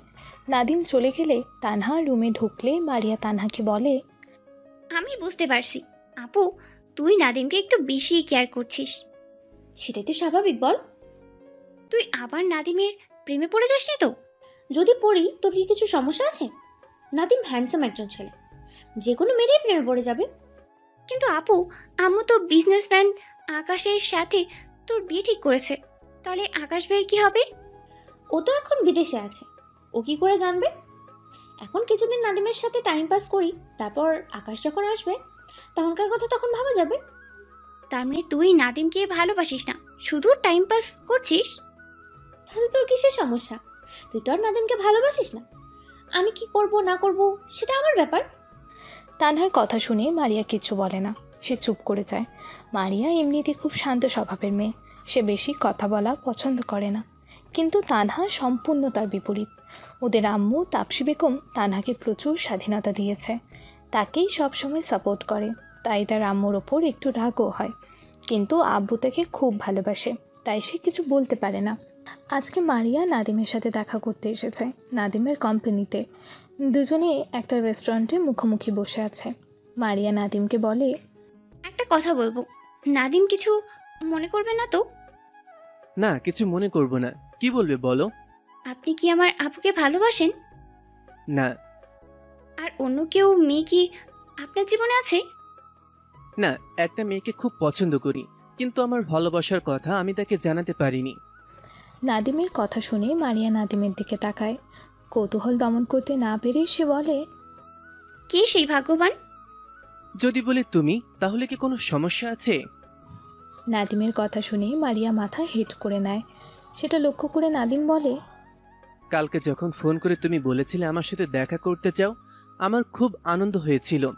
ভীষণ আশাবাদী ছিলাম যেভাবেই হোক আমার মনের কথা তোমাকে বলবো, কিন্তু আমার মনে হচ্ছে আমি ভুল বলছি। তাই তো মারিয়া, তাহলে আমার স্বপ্নটা স্বপ্নই রয়ে গেল। কি স্বপ্ন দেখেছিলেন? কৃষ্ণচূড়ার তলায় দুজনে হাতে হাত ধরে ভালোবাসার জগতে হারিয়ে গেছি। স্বপ্নটা মিথ্যে নয়, যেটা দেখেছেন সেটা সত্যি। আমি আছি, আর সারা জীবন তোমারই থাকবো নাদিম, তোমার কাউকে হতে দেব না। আম্মু জানো, আমি কিছুদিন খেয়াল করেছি রাজু ছেলেটা আমায় আর বিরক্ত করছে না, কেন সেটা জানি না। সেই দিন দেখলাম ও আমাকে দেখে মাথা হেট করে নিল। কী জানি কি হয়েছে। অনেক দিন ওই রাস্তা দিয়ে যাই না, অন্য রাস্তা দিয়ে যেতাম। সেই দিন দেরি হয়ে যাওয়ার জন্য ওই রাস্তা দিয়ে যাচ্ছিলাম, কিন্তু কোনো রকম মন্তব্য না করে আমাকে দেখে চোখটা নামিয়ে নিল। আমার মনে হয় ও তোকে ভয় পেতে শুরু করেছে। আমাকে দেখে কেন ভয় পাবে? আমার মনে হয় তোকে কোনো ভিআইপি লোক বিয়ে করবে, সেজন্যই ও তোর রাস্তা থেকে সরে গেল। আম্মুর রসিকতা শুনে প্রিয়াঙ্কা বলে, তুমি এমন কথা বলো না, আমার খুব হাসি পায় এগুলো শুনলে। এটাও সম্ভব? আমার মতো গরিব ঘর থেকে কোন ভিআইপি লোক নিয়ে যাবে বলো? আমরা যেমন পান্তা ভাত খাওয়া মানুষ সেই রকমই থাকবো। আমার জন্য বস্তির কোনো মানুষই অপেক্ষা করছে। রাজপুত্র আমার কপালে জুটছে না। তোর কপালে কি আছে তুই কি করে জানবি? আমার মনে হয় আল্লাহ তোর কপালে ভালো কিছুই লিখে রেখেছে। দেখবি খুব তাড়াতাড়ি তোর কপাল খুলতে চলেছে। তোর আব্বু আম্মু তোকে কিচ্ছু দিতে পারেনি। তোর জামাই তুই যা চাইবি তোকে দেবে। তুই দেখবি তুই অনেক সুখী হবি। তুই কালকে আমার সাথে তোর আব্বুকে দেখতে যাবি। তোর আব্বু তোর কথা জিজ্ঞেস করছিল। ঠিক আছে আম্মু, আমারও আম্মুর জন্য মন কেমন করছে, কালকে যাব। তারপরের দিন প্রিয়াঙ্কা তার আম্মুর সাথে তার আব্বুকে দেখতে হসপিটালে যায়। আর সেদিনই মন্ত্রী আরিয়ান খান হসপিটালে আসে। প্রিয়াঙ্কাকে দেখে আরিয়ান জিজ্ঞাসা করে, কেমন আছো প্রিয়াঙ্কা? আসসালামু আলাইকুম স্যার, আমি ভালো আছি। আপনি কেমন আছেন? ওয়ালাইকুম আসসালাম, আলহামদুলিল্লাহ, আল্লাহর রহমতের কৃপায় ভালোই চলছে। প্রিয়াঙ্কা যখন আরিয়ানের সাথে কথা বলছিল তখন মামুনি বেগম এক দৃষ্টে আরিয়ানের দিকে তাকিয়েছিল। আরিয়ান এর মধ্যে কিছু খোঁজার চেষ্টা করছিল। সেটা দেখে আরিয়ান প্রিয়াঙ্কাকে বলে, প্রিয়াঙ্কা, উনি বুঝি তোমার আম্মু হয়? হ্যাঁ স্যার। তারপর প্রিয়াঙ্কা তার আম্মুর উদ্দেশ্যে বলে, আম্মু, ওই মন্ত্রী আরিয়ান খান, ওনার সুপারিশে আব্বুকে এখানে ভর্তি করা হয়েছে। খুব ভালো মানুষ উনি। প্রিয়াঙ্কার কথা শুনে আরিয়ান প্রথম কথা বলল আর মামুনি বেগমের উদ্দেশ্যে বলল, আসসালামু আলাইকুম আন্টি, কেমন আছেন? আরিয়ানের কোনো প্রশ্নের উত্তর দিচ্ছে না মামুনি বেগম। সে তখনও আরিয়ানের দিকে একভাবে তাকিয়েছিল। তখন প্রিয়াঙ্কা বলে, আম্মু, স্যার কিছু জিজ্ঞাসা করেছে, তুমি উত্তর দাও। মেয়ের কথাতেই মামুনি বেগম স্বাভাবিক হয়। তারপর বলে, ওয়ালাইকুম আসসালাম, আমি ভালো আছি। আমার তোমাকে খুব চেনা চেনা লাগছে। তুমি বলছি বলে কিছু মনে করো না। বাবা, কোথায় যেন তোমায় দেখেছি, আমি ঠিক মনে করতে পারছি না। তোমার বাসা কোথায়? আরিয়ান কিছু বলতে যাবে কি তার আগেই প্রিয়াঙ্কা তার আম্মুকে ধমক দেয় আর বলে, আম্মু, উনি একজন মন্ত্রী। ওনাকে সবসময় টিভিতে খবরের কাগজে দেখা যায়। ওনাকে চেনা লাগাটা স্বাভাবিক। মেয়ের কথা শুনে মামুনি বেগম বলল, না রে, এ চেনা সে চেনা নয়। একে মনে হচ্ছে আমি ছোটবেলায় কোথাও দেখেছি, তাই এর মুখটা আমার কাছে খুব পরিচিত লাগছে।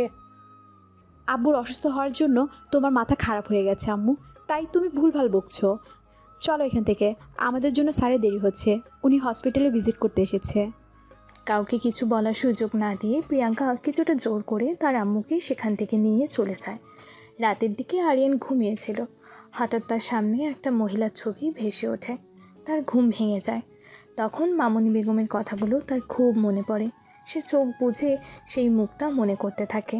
তার মনে হয় এই মুখটা চেনা, কিন্তু এই মহিলাকে কোথায় দেখেছে সে মনে করতে পারছে না।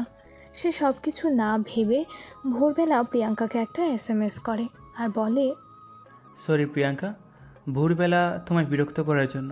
তুমি যদি জেগে থাকো তাহলে আমি তোমাকে কিছু প্রশ্ন করতে চাই। কিন্তু প্রিয়াঙ্কা তার থেকে কোনো রকম উত্তর আসে না। আরিয়ান অপেক্ষা করতে থাকে। আরও কিছুক্ষণ পর সকাল হয়ে যাবে। তখনই সরাসরি কল করে কথা বলবে। আরিয়ান সারা রাত ঘুমোতে পারে না। সকালবেলা প্রিয়াঙ্কার ঘুম ভেঙে গেলে সে আরিয়ানের মেসেজ দেখে আর প্রিয়াঙ্কা আরিয়ানকে ফোন করে। Hello sir. আরিয়ান তখন বাথরুমে ছিল। ছুটে এসেছে প্রিয়াঙ্কার ফোনটা রিসিভ করে আর বলে, স্যার, কালকে ভোরে আপনি একটা আমাকে মেসেজ করেছেন। আপনার কিছু দরকার আছে আমার সাথে? অত ভোরে জেগে থাকার অভ্যাস নেই, তাই ঘুমিয়েছিলাম। সকালে আপনার মেসেজ দেখলাম। সরি। সরি বলতে হবে না, দোষটা আমার ছিল। অত ভোরে মেসেজ করা উচিত হয়নি। আসলে কালকে তোমার আম্মু আমাকে দেখে বলেছিল খুব চেনা চেনা লাগছে। হ্যাঁ স্যার, আম্মু বাসায় এসে সেই একই কথা বলছে। আমার কি মনে হয় জানেন, আব্বুর জন্য চিন্তা করে করে আম্মু মাথাটাই খারাপ হয়ে গেছে। না প্রিয়াঙ্কা, তোমার আম্মুর মাথা খারাপ হয়নি। আমারও মনে হচ্ছে তোমার আম্মুকে কোথাও দেখেছি। আমি ঠিক মনে করতে পারছি না। আমি কি তোমাদের বাসায় একবার যেতে পারি? তোমার আম্মুর সাথে আমার কিছু দরকার আছে। আরিয়ানের কথা শুনে প্রিয়াঙ্কা হাসলো। সেটা লক্ষ্য করে আরিয়ান বলল, কি হলো প্রিয়াঙ্কা, তুমি হাসছো কেন? আপনার কথা শুনে হাসি পাচ্ছে। স্যার, আপনি একজন ভিআইপি মানুষ, আর আপনি আসবেন আমাদের বাসায়, তাও আবার পারমিশন নিচ্ছেন। এটা তো আমাদের ভাগ্য ছাড়া আর কিছুই নয় যে আপনার মতো লোকের পায়ের ধুলো পড়বে আমাদের বাসায়। কিসব আজেবাজে কথা বলছো প্রিয়াঙ্কা? আজ বিকালে আমি তোমাদের বাসায় যাচ্ছি, তোমার আম্মুকে বলবে। বিকেলের দিকে আরিয়ান তার সেক্রেটারিকে বলে, আমার কিছু কাজ আছে আর আমি ফোনের সুইচ অফ রাখবো, তুমিও কাউকে কিছু বলবে না, আমি 2 ঘন্টার মধ্যে একটু ব্যস্ত থাকবো। এই কথাটা বলে আর কাউকে কিছু না বলে কিছুটা লুকিয়ে আরিয়ান প্রিয়াঙ্কাদের বাসায় আসে। আরিয়ানকে দেখে প্রিয়াঙ্কা বলে, আমি কিন্তু আমার আম্মুকে এখনও কিছু বলিনি স্যার। কেন বলোনি প্রিয়াঙ্কা? আমি তো তোমায় বলেছিলাম আমি আসছি। তাহলে তোমার আম্মু কি বাসায় নেই? না স্যার, বাসায় আছে। আপনি বসুন, আমি এক্ষুনি আম্মুকে নিয়ে আসছি। প্রিয়াঙ্কা আরিয়ানকে বসিয়ে দিয়ে তার আম্মুর কাছে যায়। মামনি বেগম তখন নামাজ পড়ছিল। কিছুক্ষণ পর মামনি বেগমের নামাজ পড়া শেষ হয়ে গেলে প্রিয়াঙ্কা তার আম্মুকে বলে, আম্মু, তুমি আল্লাহর কাছে কি দোয়া করেছিলে? আমি আল্লাহকে বলেছিলাম, ওই মন্ত্রী আরিয়ান খানকে আমার খুব চেনা চেনা লাগছে। কোথায় দেখেছি মনে করতে পারছি না, আমি যেন সব মনে করতে পারি, সেটাই বলছিলাম। আম্মুর কথা শুনে প্রিয়াঙ্কা হাসলো, তারপর বলল, মন্ত্রী আরিয়ান শেখ তোমার সঙ্গে দেখা করতে এসেছে, তুমি চলো, উনি ওই রুমে অপেক্ষা করছে। তাই? তুই বলিসনি কেন এতক্ষণ আমাকে? তুমি নামাজ পড়ায় ব্যস্ত ছিলে, তাই আমি কিছু বলিনি, চলো আমার সাথে। প্রিয়াঙ্কা তার আম্মুর হাত ধরে আরিয়ানের কাছে নিয়ে আসে। আরিয়ানকে উদ্দেশ্য করে বলে, স্যার, আমার আম্মু, আপনি যেন আমার আম্মুকে কি বলবেন? মামনি বেগমকে দেখে আরিয়ান তাকে সালাম করতে চায়। মামনি বেগম সঙ্গে সঙ্গে আরিয়ানকে ধরে ফেলে আর বলে, সব কিছু অপরিষ্কার, মনে করতে পারছি না, একটু বলো না বাবা, তুমি কি আমার কেউ ছিলে? মামনি বেগমের কথা শুনে আরিয়ান হতাশ হয়ে বলল, আন্টি বুঝতে পারছি না, কিন্তু আপনাকে আমার খুব চেনা চেনা লাগছে। তোমার বাসা কোথায় বাবা? তোমার আব্বুর নাম কি? আমার বাসা কোথায়, আমার আব্বুর নাম কি, আমি কিছু জানি না। আমি যখন খুব ছোট, আমার নানি তখন আমাকে অনাথ আশ্রমে রেখে গিয়েছিল, আর ওখান থেকে এমপি মনিরুল শেখ আমাকে দত্তক নেয়। তারপর থেকে আমি ওনার কাছে থাকি। আরিয়ানের কথা শুনে মামনি বেগম নিজেকে ধরে রাখতে পারে না। সে আরিয়ানকে ধরে কাঁদতে থাকে আর বলে, বাবা আরিয়ান, তুই এত বড় হয়ে গেছিস, তুই আমায় চিনতে পারছিস না? আমি মামনি বেগম, আমি তো আশ্রমে কাজ করতাম, আর তুই তো আমার কাছেই মানুষ হয়েছিস। তোর যখন 4 বছর বয়স, ওই আশ্রম থেকেই আমরা তোকে পেয়েছিলাম। তারপর থেকে ওই রহমত আলী তোকে আমার কাছে দিয়ে দেয় আর বলে, মামনি, এটা তোমার সন্তান, তুমি ওকে নিজের মতো করে মানুষ করবে। একদিন মনিরুল শেখ এলো আর তোকে ওর ভালো লেগে গেল, ও তোকে দত্তক নিল। সেদিন আমি খুব কেঁদেছিলাম, তোরও মনটা খুব খারাপ ছিল। তার কিছুদিন পর আমার বিয়ে ঠিক হয়ে যায়, আমি আশ্রমের কাজটা ছেড়ে দিই। বিয়ের কিছুদিন পর এই প্রিয়াঙ্কা জন্ম। তারপর আমার স্বামী অসুস্থ হয়ে পড়ে। তোর কথা মাঝে মাঝে মনে করি, কিন্তু কি করে যোগাযোগ করব কিছুই বুঝে উঠতে পারি না। নিজের সংসারের এত অভাব, আর সেসব সামলে তোর সাথে যোগাযোগ করা হয়ে ওঠেনি। তুই আমায় ভুল বুঝিস না বাবা।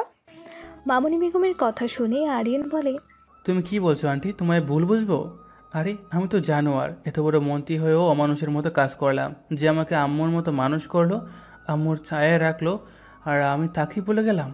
ছি ছি বাবা, এই কথা বলিস না। তুই তো আমার ভালো ছেলে। ঠিক আছে, আজকে যখন তুই আমার কাছে এসেছিস, তুই খাওয়া দাওয়া করে তবেই বাসায় যাবি। সে তো অবশ্যই, তোমার হাতে ছোটোবেলায় কত বিরিয়ানি খেয়েছি, আজকে তুমি রান্না করবে, আমি খেয়ে যাবো তবে।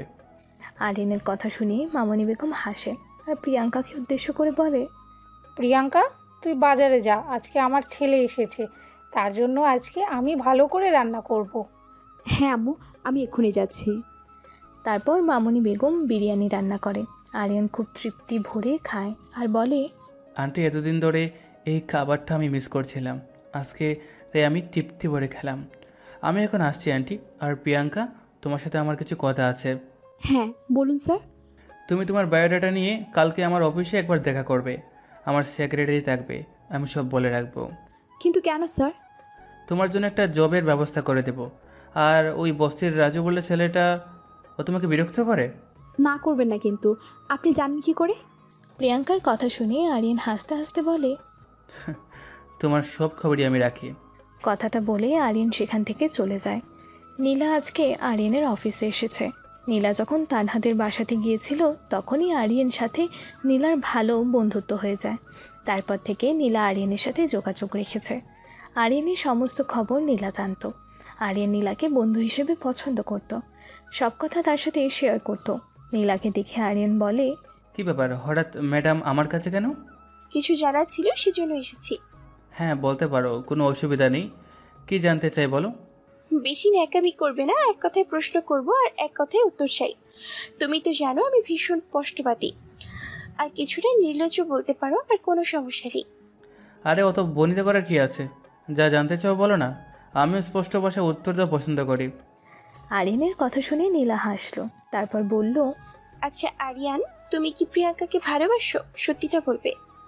নীলার কথা শুনে আরিয়ান মুচকে হাসলো, তারপর বলল, যদি বলি হ্যাঁ, তোমার কোনো অসুবিধা আছে? একটু কষ্ট হচ্ছে, কারণ আমি তোমাকে ভালোবাসি। আমি একসেপ্ট করেছিলাম যে তুমি আমাকে পছন্দ করো, ভালোবাসো। মনটা একটু ভেঙে গেল, কিন্তু প্রিয়াঙ্কা আমার ছোট বোন, খুব ভালো মেয়ে, তাই ওর জন্য আমি কিছুটা স্যাক্রিফাইস করলাম। তার মানে এই নয় যে আমি তোমাকে ভুলে যাব, আমরা খুব ভালো বন্ধু হয়ে থাকবো। প্রিয়াঙ্কা জানি যে তুমি ওকে ভালোবাসো। জানি না, তবে খুব তাড়াতাড়ি বলবো। All the best. তোমার প্রিয়সী তোমাকে অনেক আগে থেকেই পছন্দ করে, সেটা আমি গোপন সূত্রে খবর পেয়েছি। তবে তুমি সরাসরি ওকে প্রস্তাব দাও, ওর অনুভূতি তুমি জেনে নাও। তানহা, এটা তো ঠিক কাজ করলি না। তুই কিছু না বুঝে আকাশের সাথে কেন ফিজিক্যালি রিলেশনে গেলি? আজকে যে তোর এই অবস্থা আকাশ জানে, সে তো এখন বিদেশে। তোর কি হবে? তুই কি ভেবেছিস বাচ্চাটা নষ্ট করে ফেল? আম্মুর কথা শুনে তানহা কিছুক্ষণ চুপ করে বসে থাকে, তারপর সে বলে, আমি আকাশকে ফোন করেছিলাম, সে বলেছে এই বাচ্চা তার নয়, সে এখন অন্য একটা মেয়েকে পছন্দ করে। ডাক্তারের কাছে গিয়েছিস? ডাক্তার কি বলেছে? 4 মাস চলছে, বাচ্চা নষ্ট করা যাবে না। আমি চেষ্টা করেছিলাম, ডাক্তার রিস্ক নিতে চাচ্ছে না, আমার শরীরের ক্ষতি হবে। আকাশ যে আমার সাথে বেইমানি করবে আমি সেটা ভাবতেই পারিনি। আমি তো তোদের দুজনকে বিয়ের কথা বলেছিলাম। আকাশেরও মত ছিল, ওর আব্বু আম্মুরও মত ছিল। তুই যে আকাশের সাথে শারীরিক সম্পর্ক করে বসবি সেটা তো আমি বলিনি। তাপসী বেগমের কথা শুনে তানহা মাথা হেট করে বসে থাকে। তারপর তাপসী বেগম তানহাকে জিজ্ঞাসা করে, তোর আব্বুকে কিছু বলতে হবে না, আমি দেখছি কি করা যায়। কোনো ভালো ছেলে পেলে পেলে তোর সাথে বিয়ে দিয়ে দেবো। আম্মু, তুমি তো নাদিমকে চেনো, আমার ওকে খুব পছন্দ, তুমি ওর সাথে আমার বিয়ে দিয়ে দাও। Nadim mechanic engineer. কিন্তু নাদিমকে তো মারিয়া পছন্দ করে। আপাতত মারিয়ার কথা না ভেবে আমার কথা ভাবো। তারপর তাপসী বেগম নাদিমের সাথে দেখা করে আর বলে, তুমি তানহার সাথে যেটা করছো সেটা ঠিক করোনি। তুমি জানো আজকেও তোমার বাচ্চার মা হতে চলেছে। তাপসী বেগমের কথা শুনে নাদিম চমকে যায় আর বলে, আপনি কী সব বলছেন উল্টোপাল্টা কথা? আমার সাথে তানহার কোনো সম্পর্ক নেই। না আমি তানহাকে পছন্দ করি, ফিজিক্যাল রিলেশন তো কখনো সম্ভবই না। তাহলে কি করে ও আমার বাচ্চার আম্মু হবে? আমি তোমার কোনো কথা শুনবো না, তুমি চলো আমার সাথে। তুমি জানো তো আমার স্বামী একজন এমপি, ওর পাওয়ারফুল লোক, ওর অনেক লোকের সাথে ওঠা বসা আছে। তোমার কি অবস্থা করবে তুমি নিজেই জানো না। তুমি তো গরিব ছেলে, অনেক কষ্ট করে পড়াশোনা করে আজকে ইঞ্জিনিয়ার হয়েছ। তুমি নিশ্চয়ই চাইবে না তোমার ক্ষতি করতে। কিছুটা জোর করে তাপসী বেগম নাদিমকে নিয়ে যায় রেজিস্ট্রি অফিসে। তারপর তানহার সাথে নাদিমের বিয়ে দেয়। মারিয়া এই খবরটা শুনে নিজেকে ঠিক রাখতে পারে না। সে আরিয়ানের সাথে দেখা করে আর বলে, ভাইয়া, আমি খুব বিপদে আছি, এই বিপদে তুমি একমাত্র আমাকে রক্ষা করতে পারো। মারিয়ার কথা শুনে আরিয়ান কিছুটা অবাক হয়ে যায়, কারণ মারিয়া খুব ভালো মেয়ে। ও কখনো আরিয়ানকে অপমান তো করেনি, বড় ভাই হিসেবে যতটা সম্মান দেখানোর দেখিয়েছে। মারিয়ার চোখের জল দেখে আরিয়ান মারিয়াকে জিজ্ঞাসা করে, কি হয়েছে মারিয়া, তুই কাঁদছিস কেন? জানো ভাইয়া, আমি আমি নাদিম বলে একটা ছেলেকে ভালোবাসি, কিন্তু আজকে জোর করে আম্মু বড় অপুর সাথে নাদিমের বিয়ে করে দেয়। মারিয়ার কথা আরিয়ান কিছু বুঝতে পারে না। সে মারিয়াকে বলে, আমি তোর কথা কিছু বুঝতে পারছি না মারিয়া, তুই সব কিছু আমাকে খুলে বল। বড় ভাই হিসাবে আমার যতটুকু করণীয় আমি ততটাই করব। তারপর মারিয়া একের পর এক ঘটনা আরিয়ানকে খুলে বলে। আকাশের সাথে তার আপুর সম্পর্ক, তারপর তানহার প্রেগনেন্ট হয়ে পড়া, নাদিমের সাথেই তানহার জোর করে বিয়ে দেওয়া, সবটাই খুলে বলে আরিয়ানকে। সব শুনে আরিয়ান বলে, এটা কি করে সম্ভব? তোর আম্মু যেটা করেছে সেটা ঠিক কাজ করেনি। নাদিম তোকে ভালোবাসে, তুই নাদিমকে ভালোবাসিস। তানহা যেটা করেছে সেটা তো পাপ করেছে। বিয়ে না করে এইভাবে সম্পর্ক করা কোনোদিনও উচিত হয়নি। তারপর তার বয়ফ্রেন্ডের আকাশ অস্বীকার করে, আর তার দায়িত্ব নিতে হয় নাদিমকে। যার সাথে ওর কোনো যোগ নেই। ক্ষমতা আছে বলে যা ইচ্ছা তাই করতে পারে না। ঠিক আছে মারিয়া, তুই আর কাঁদিস না। আমি নাদিমের সাথে কথা বলবো, প্রয়োজনে আমি ওদের মধ্যে আবারও ডিভোর্স করে দেব, আর তোর সাথে নাদিমের পুনরায় আমি বিয়ে দেব। হ্যালো আরিয়ান, তোমার সাথে আমার কিছু কথা আছে। আমি তোমার সাথে দেখা করতে চাই। ঠিক আছে আন্টি, আজ বিকাল 5টায় আমি আপনাদের বাসায় যাব। ঠিক বিকেল 5টায় আরিয়ান মামনি বেগমদের বাসায় যায়। আরিয়ানকে দেখে মামনি বেগম বলে, চলো আরিয়ান, কোথায়?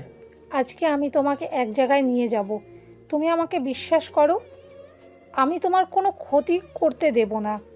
সেটা ঠিক নয় আন্টি, আমি আগে মন থেকে বুঝতেই তো পারছেন। আমি এখানে এসেছি পুরো লুকিয়ে, কেউ জানে না। সমস্যা নেই, সন্ধ্যা 7টায় বেরোবো, লুকিয়ে যাব। তুমি, আমি আর প্রিয়াঙ্কা, কেউ জানতে পারবে না। ওখানে গেলে কিছু সত্যের মুখোমুখি আমি তোমাকে দাঁড় করাবো। মামনি বেগমের কথা আরিয়ান কিছু বুঝতে পারেনি। সে বলে, আন্টি আমি ঠিক আপনার কথা বুঝতে পারছি না, আপনি কি বলছেন? সত্য? কিসের সত্য? হঠাৎই মামনি বেগম আরিয়ানের হাত ধরে ফেলে আর বলে, আমি তো তোমার আম্মু। আরিয়ান, হয়তো আমি তোমাকে জন্ম দেইনি, কিন্তু ছোটবেলায় কোলে পিঠে করে আমি তোমায় মানুষ করেছি। আমি সব কিছুর সাথে তোমার পরিচয় করেছি। তুমি যখন আদো আদো কথা বলতে, তখন আমি তোমায় সব কিছু শেখাতাম। আমি কখনো তোমার ক্ষতি চাইবো না, তাই একটু বিশ্বাস আমার ওপর রাখো। মামনি বেগমের অনুরোধ আরিয়ান ফেলতে পারে না।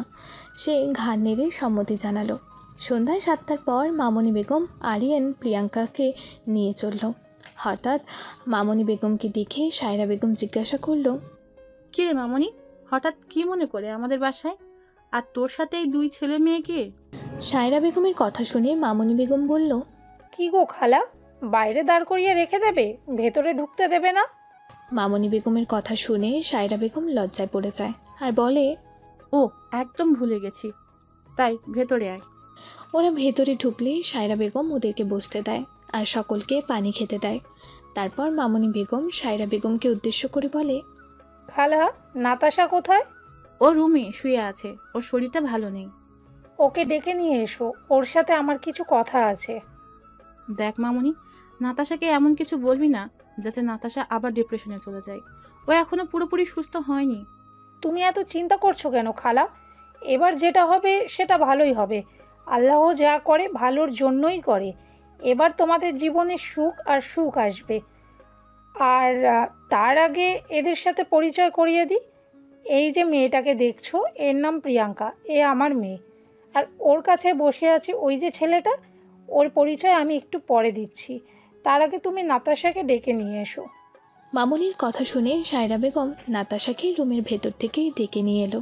নাতাশাকে দেখে মামনি বেগম বলল, কি গো নাতাশা আপু, কেমন আছো? আমায় চিনতে পারছো না? আমি মামনি, ছোটবেলায় কতবার তোমাদের বাসায় গেছি। তুমি আমাদের বাসায় গেছো, মনে পড়ছে না তুমি? কথাটা আর মামনি বেগমকে শেষ করতে দিল না।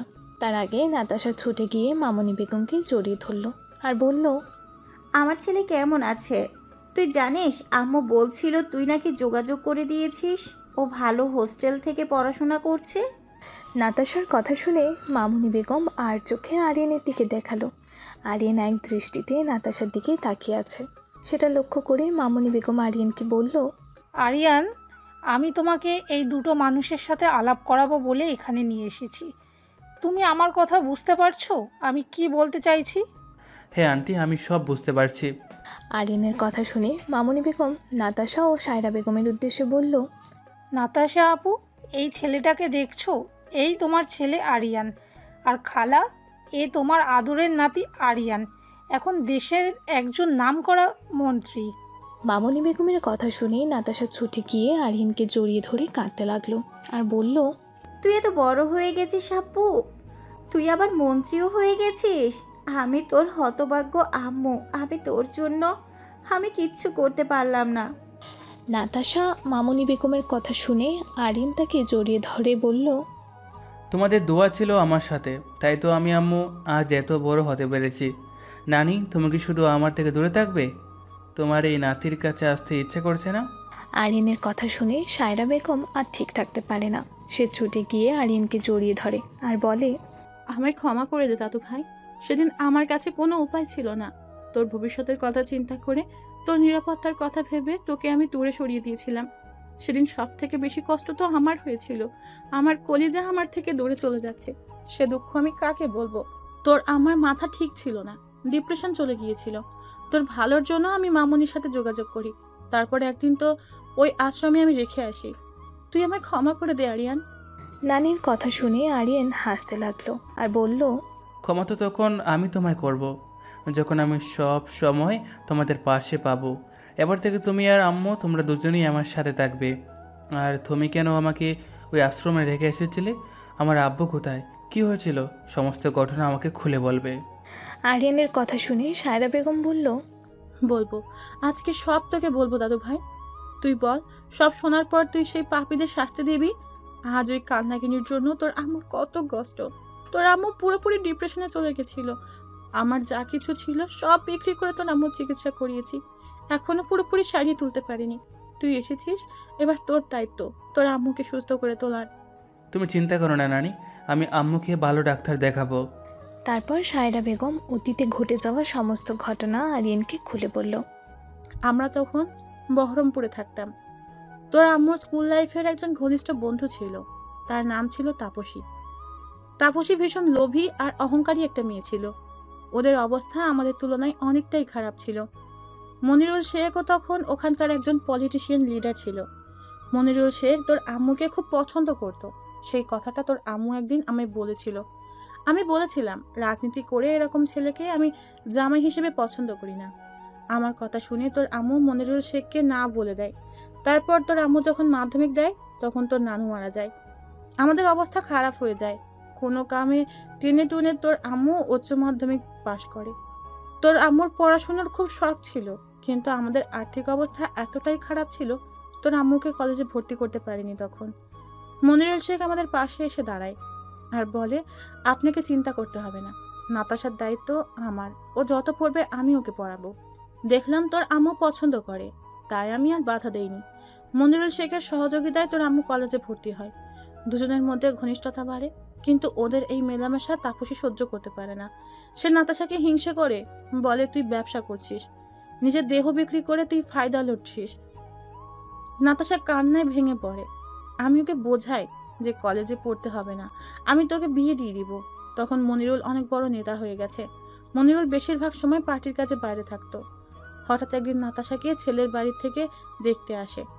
ঠিক সেই সময় নাতাশা আমায় বলে তার পক্ষে বিয়ে করা সম্ভব নয়, কারণ মনিরুল শেখের বাচ্চার মা হতে চলেছে। কথাটা শুনে আমি আকাশ থেকে পড়ি।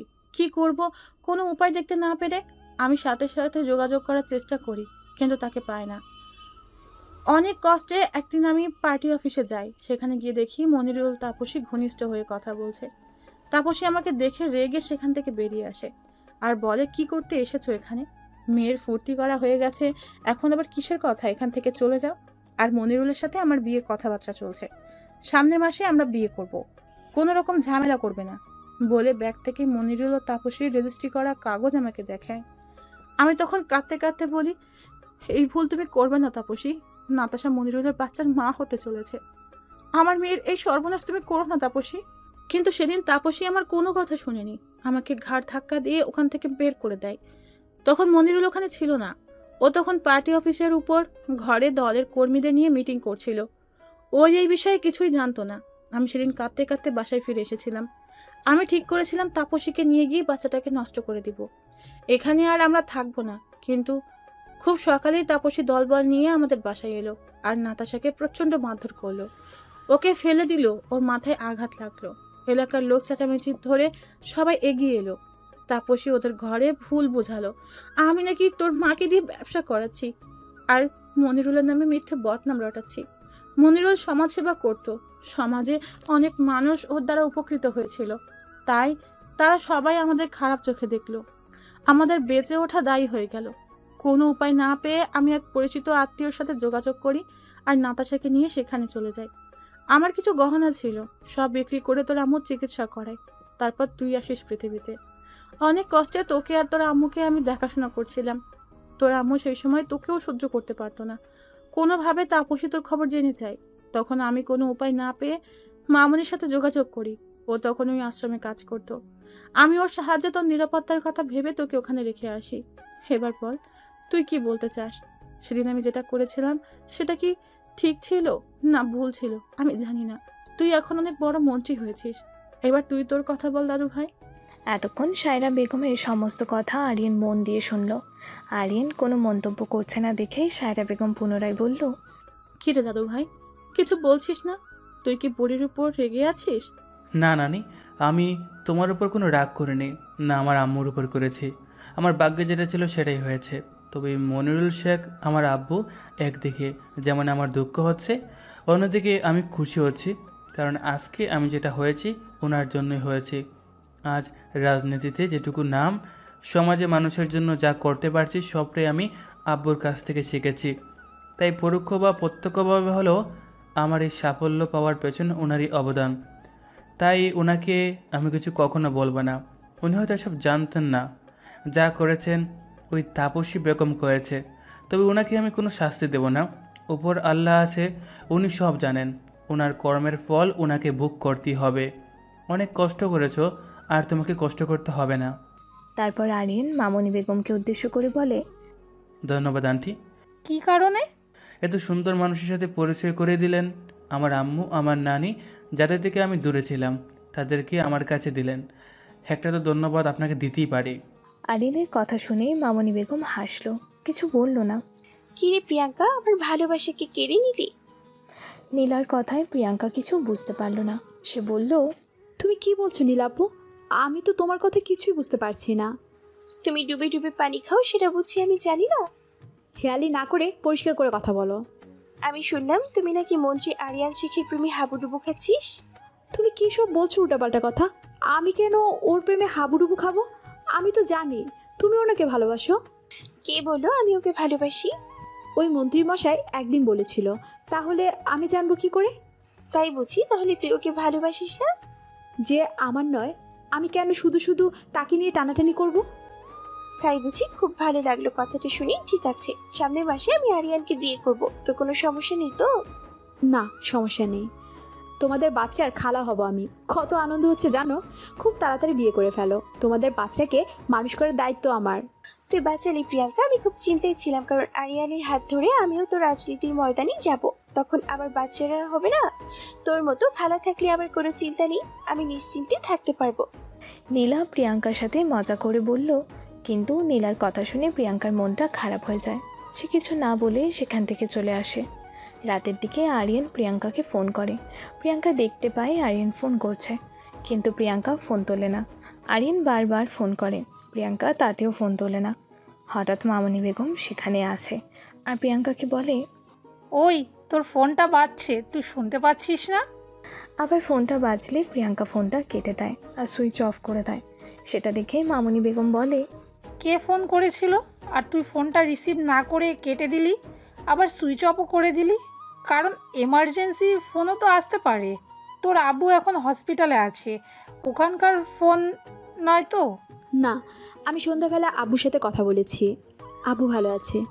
তবে কার ফোন তুই কেটে দিলি?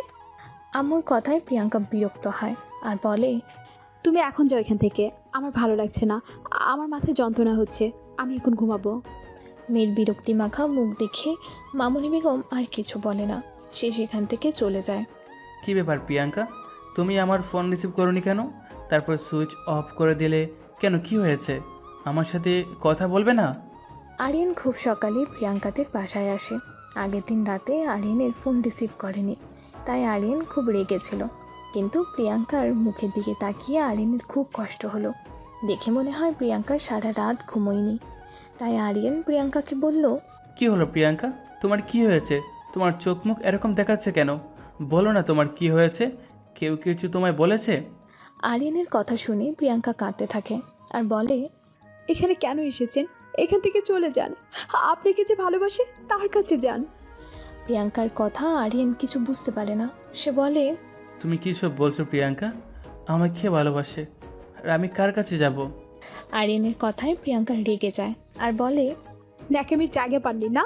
দেখুন, আমি ন্যাকামি একদম পছন্দ করি না, যা সত্যি তাই বললাম। ওই নীলাপু আপনাকে ভালোবাসে, তাই আপনি ওর কাছে যান, আমার কাছে কেন এসেছেন? প্রিয়াঙ্কার কথায় আরিয়ান এবার বুঝতে পারে আর সে হাসতে থাকে আর বলে, জেলাস ফিল করছো? মোটেই নয়। তাহলে পছন্দ করে ভালোবাসে, সেটা তো দোষের নয়। সেটা আবার বলার কি আছে? তুমি আগে বলো, কেন আমার ফোন করে রিসিভ করনি? ফোন কেটে দিয়েছিলে কেন? সুইচ অফ করে রেখেছিলে কেন? বেশ করেছি, আমার ইচ্ছা, আমার কথা বলতে ভালো লাগেনি তাই কথা বলিনি। আমি কাউকে কৈফিয়ত দিতে দিতে বাধ্য নই, এটা আমার ব্যক্তিগত ব্যাপার। কিছুক্ষণের মধ্যেই নীলা সেখানে এসে হাজির হয়। আসলে আরিয়ান প্রিয়াঙ্কাকে দেখেই সব বুঝতে পারে, তাই সেখানে এসেই নীলাকে একটা মেসেজ পাঠায় আর প্রিয়াঙ্কাদের রুমে আসতে বলে। আর প্রিয়াঙ্কাকে দেখে নীলা বলে, কি হয়েছে আরিয়ান, কেন আমায় মেসেজ করেছো আর কেন এখানে আসতে বলেছে? কি বলেছো তুমি ওকে? তুমি নাকি আমায় ভালোবাসো? হ্যাঁ বলেছি তো, তাতে কি হবে? তুমি আমার ভালো বন্ধু আর সেটা তো কোনো অপরাধ নয়। আর কি বলেছো? আমি কিছু বলিনি, প্রিয়াঙ্কা নিজেই বলেছো নাকি আমাদের বাচ্চার খালা হবে। তাই বুঝি। ঠিক আছে নীলা, চলো তাহলে আজকে রেজিস্ট্রি করে ফেলি। আরিয়ান ও নীলা বুঝতে পারে প্রিয়াঙ্কা কাঁদছে। তখন নীলা প্রিয়াঙ্কাকে বলে, প্রিয়াঙ্কা তুই কাঁদছিস কেন, কি হয়েছে? তোমরা এখন এখান থেকে যাও, আমার কিছু ভাল লাগছে না। তুই বুঝি আরিয়ানকে ভালোবাসিস? কথাটা বলতে প্রিয়াঙ্কা কান্নায় ভেঙে পড়ে। আর নীলা বলে, ওকে এত ভালোবাসিস আর সেটা স্বীকার করতে ভয় পাচ্ছিস? আরে পাগলি, আমি তো জানি তুই ওকে ভালোবাসিস, আমি তো শুধু মজা করেছিলাম। আমরা খুব ভালো বন্ধু, ভয় নেই, তোর আরিয়ান তোর থাকবে। এখন যা, ওর কাছে ও দাঁড়িয়ে আছে তোর অপেক্ষায়। কথাটা বলেই নীলা সেখান থেকে চলে যায়। প্রিয়াঙ্কা তবুও আরিয়ানের কাছে যায় না, কেঁদেই চলে। আরিয়ান থাকতে না পেরে প্রিয়াঙ্কার কাছে আসে আর তার মাথায় হাত বুলিয়ে দেয়। প্রিয়াঙ্কার সাথে সাথে ঝাঁপিয়ে পড়ে, চিৎকার করে কাঁদতে থাকে আর বলে, তুমি বাজে একটা লোক, আমাকে কষ্ট দিয়েছ, আমি কখনো তোমাকে ক্ষমা করব না। তাই বুঝি? আর ক্ষমা করতে হবে না। প্রিয়াঙ্কা, এবার একটু শান্ত হও। তুমি তো আজকেই আমায় ভালোবেসেছো, আমি তো অনেক আগেই তোমায় ভালোবেসেছি। নীলা আমার খুব ভালো বন্ধু, তুমি শুধু শুধু কষ্ট পাচ্ছিলে। চলো আজকে তোমাকে নিয়ে ঘুরতে যাব। কোথায়? চলো না, গেলে জানতে পারবে সব। আরিয়ান প্রিয়াঙ্কাকে নিয়ে আশ্রমে যায়। ওদেরকে দেখে রহমত আলী খুব খুশি হয় আর আরিয়ানকে উদ্দেশ্য করে বলে, এটা কে আরিয়ান?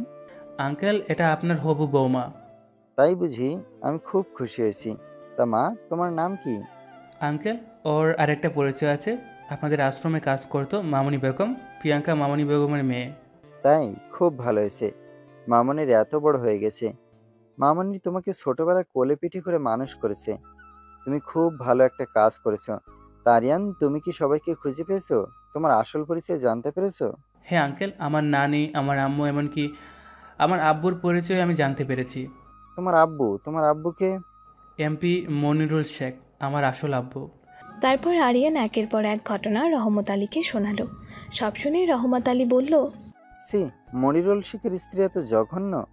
আর মনিরুল একটি এমপি হয়েও তার স্ত্রী কুটিলতা ধরতে পারলো না। মনিরুল জানে যে তুমি ওর ছেলে? এখন পর্যন্ত জানেন না, তবে খুব তাড়াতাড়ি জানা যাবে। এখন বিদেশে আছে, চিকিৎসার জন্য ফিরে আসুক, ওনার মুখোমুখি হব, তারপর সমস্ত ঘটনা খুলে বলবো। তুমি যে মনিরুলের ছেলে এবার সেটা বুঝতে পারছি। তোমার শরীরে রাজনীতির রক্ত আছে, তাই তো খুব তাড়াতাড়ি তুমি রাজনীতিতে সফল হতে পেরেছো। মনিরুল হয়তো কিছুটা আন্দাজ করেছে, তাই তো তোমাকে নিজে হাতে তৈরি করেছে। তোমার আব্বু লোকটা খারাপ নয়, ওর সমাজে অনেক মানুষের ভালো করেছে। তুমি তার ছেলে, উপযুক্ত উত্তরসূরি। তুমি তবে আর যাই করো, তোমার আব্বুকে ভুল বুঝো না। তোমার সাফল্যের পিছনে কিছুটা হলেও তোমার আব্বুর অবদান আছে, তাই তাকে ক্ষমা করে দিও। তোমার আঙ্কেল হিসেবে এটাই আমার তোমার কাছে চাওয়া। রহমতের কথা শুনে আরিয়ান হাসলো আর বলল, আপনাকে বলতে হবে না আঙ্কেল, আব্বুকে আমি অনেক দিন আগেই ক্ষমা করে দিয়েছি। এভাবে কেটে গেল কিছুদিন। হঠাৎ খবর এলো মারিয়া আত্মহত্যা করেছে। মনিরুল শেখ বিদেশ থেকে বাসায় চলে আসে আর তাপসী বেগমের উদ্দেশ্যে বলে, কি হয়েছে তাপসী? কি এমন ঘটনা ঘটেছিল যে মারিয়া আত্মহত্যা করল? তোমার মেয়ের মনে কি চলছিল আমি সেটা কি করে জানবো? ও কেন এই কাজ করলো আমি জানি না। আমি বারবার তোমায় বলেছি বাচ্চাদের খেয়াল রাখবে। তুমি কেমন আম্মু? মেয়েরা কি করছে তুমি জানো না? মেয়েরা বড় হয়েছে, আমি কি সব সময় তাদের পেছনে ঘুরঘুর করবো নাকি? মারিয়া আত্মহত্যা করেছে শুনে আরিয়ান সেখানে আসে আর তাপসী বেগমের সাথে মনিরুল তর্ক করছে আরিয়ান শুনতে পায়। সে তখন মনিরুল শেখকে বলে, আব্বু, ম্যাডাম সব জানে মারিয়া কেন আত্মহত্যা করেছে। হঠাৎ সেখানে আরিয়ানের উপস্থিতি। তারপর এরকম কথা শুনে মনিরুল শেখ ও তাপসী দুজনেই চমকে যায়। তাপসী বেগম বলে, তুমি কি বলছো? মারিয়া কেন আমার জন্য আত্মহত্যা করবে? আপনি জানেন না, আপনি সব জানেন। নাদিম কোথায়? নাদিমকে? আপনার জামাই? আমার জামাই? মেকানিক ইঞ্জিনিয়ার নাদিমকে তো আপনি চেনেন। ওখান থেকে আপনাদের গাড়ি সার্ভিস করা হয়। ওই নাদিম মারিয়াকে ভালোবাসতো, মারিয়াও ভালোবাসতো, কিন্তু ম্যাডাম জোর করে তানহার সাথে নাদিমের বিয়ে দেয়। আসলে ম্যাডাম বিজনেসম্যান আকাশের সাথে আপনার বড় মেয়ের বিয়ে ঠিক করেছিল, কিন্তু বিয়ের আগে দুজনের মধ্যে শারীরিক সম্পর্ক হয়। তানহা প্রেগনেন্ট হয়ে পড়ে। আকাশ বিদেশে চলে যায়। আকাশকে ফোন করলে সে সম্পর্ক অস্বীকার করে। তখন অলরেডি তানহার অনেক দেরি হয়ে গেছে, আর তার আবার নাদিমের প্রতিও ভালো লাগার তৈরি হয়েছিল। তাই সে তাপসী বেগমকে বলে নাদিমের সাথে বিয়ের কথা। কিছুটা জোর করে নাদিমকে রেজিস্ট্রি অফিসে নিয়ে গিয়ে বিয়ে দেওয়া হয়, যেটা মারিয়া মেনে নিতে পারে না। সে আমার কাছে গিয়েছিল, অনুরোধ করেছিল যাতে আমি ব্যবস্থা নেই। আমি কথা দিয়েছিলাম যে আমি চেষ্টা করব, কিন্তু আমি কিছু করার আগেই সব কিছু শেষ হয়ে গেল। দুটো ছেলে মেয়ের ভালোবাসা স্বীকৃতি পেল না। মারিয়া খুব শান্ত স্বভাবের মেয়ে ছিল, খুব চাপা, কখনো কারোর সাথে কথা শেয়ার করতো না, তাই তার ভালোবাসা অধরাই থেকে গেল। নাদিম এখন কোথায় আছে তার খবর আমি জানি না, তবে আমি চেষ্টা করছি তাকে খুঁজে বের করার। নাদিম অনেক কষ্ট করে ইঞ্জিনিয়ার হয়েছে। তার আব্বু আম্মুর একমাত্র ভরসা নাদিম, তাই তারা আমাকে অনুরোধ করেছে যাতে নাদিমকে খুঁজে বের করে আনি। আরিয়ানের কথা শুনে মনিরুল শেখ খুব রেগে যায় আর বলে, তুমি এত বাজে তাপসী? মারিয়া তো তোমারই মেয়ে ছিল, তুমি তার কথা ভাবলে না? তুমি তো আমায় বলতে পারতে, আমি আকাশকে আনার ব্যবস্থা করতাম। ম্যাডাম শুধু এই অন্যায় করেনি, হয়তো আপনার সাথে অন্যায় করেছে। আমি তোমার সাথে কি অন্যায় করেছি আরিয়ান, তুমি এই কথা বলছো? কত প্রমাণ দেব ম্যাডাম? আমি এক্ষুনি দুজন মহিলাকে ডেকে নিয়ে আসছি, দেখুন তাদের চিনতে পারেন নাকি। তারপর আপনার পাপের শাস্তি আপনাকে পেতে হবে। তারপর সেখানে সায়রা বেগম ও নাতাশা এসে হাজির হয়। ওদেরকে দেখে তাপসী বেগম চমকে যায় আর বলে, নাতাশা তুই এখানে? হ্যাঁ ম্যাডাম, আমার আম্মু। আমি কিচ্ছু বুঝতে পারছি না আরিয়ান, বিষয়টা আমার কাছে পরিষ্কার করো। আমি কিছু বলবো না, যা বলার আমার নানি সায়রা বেগম বলবে।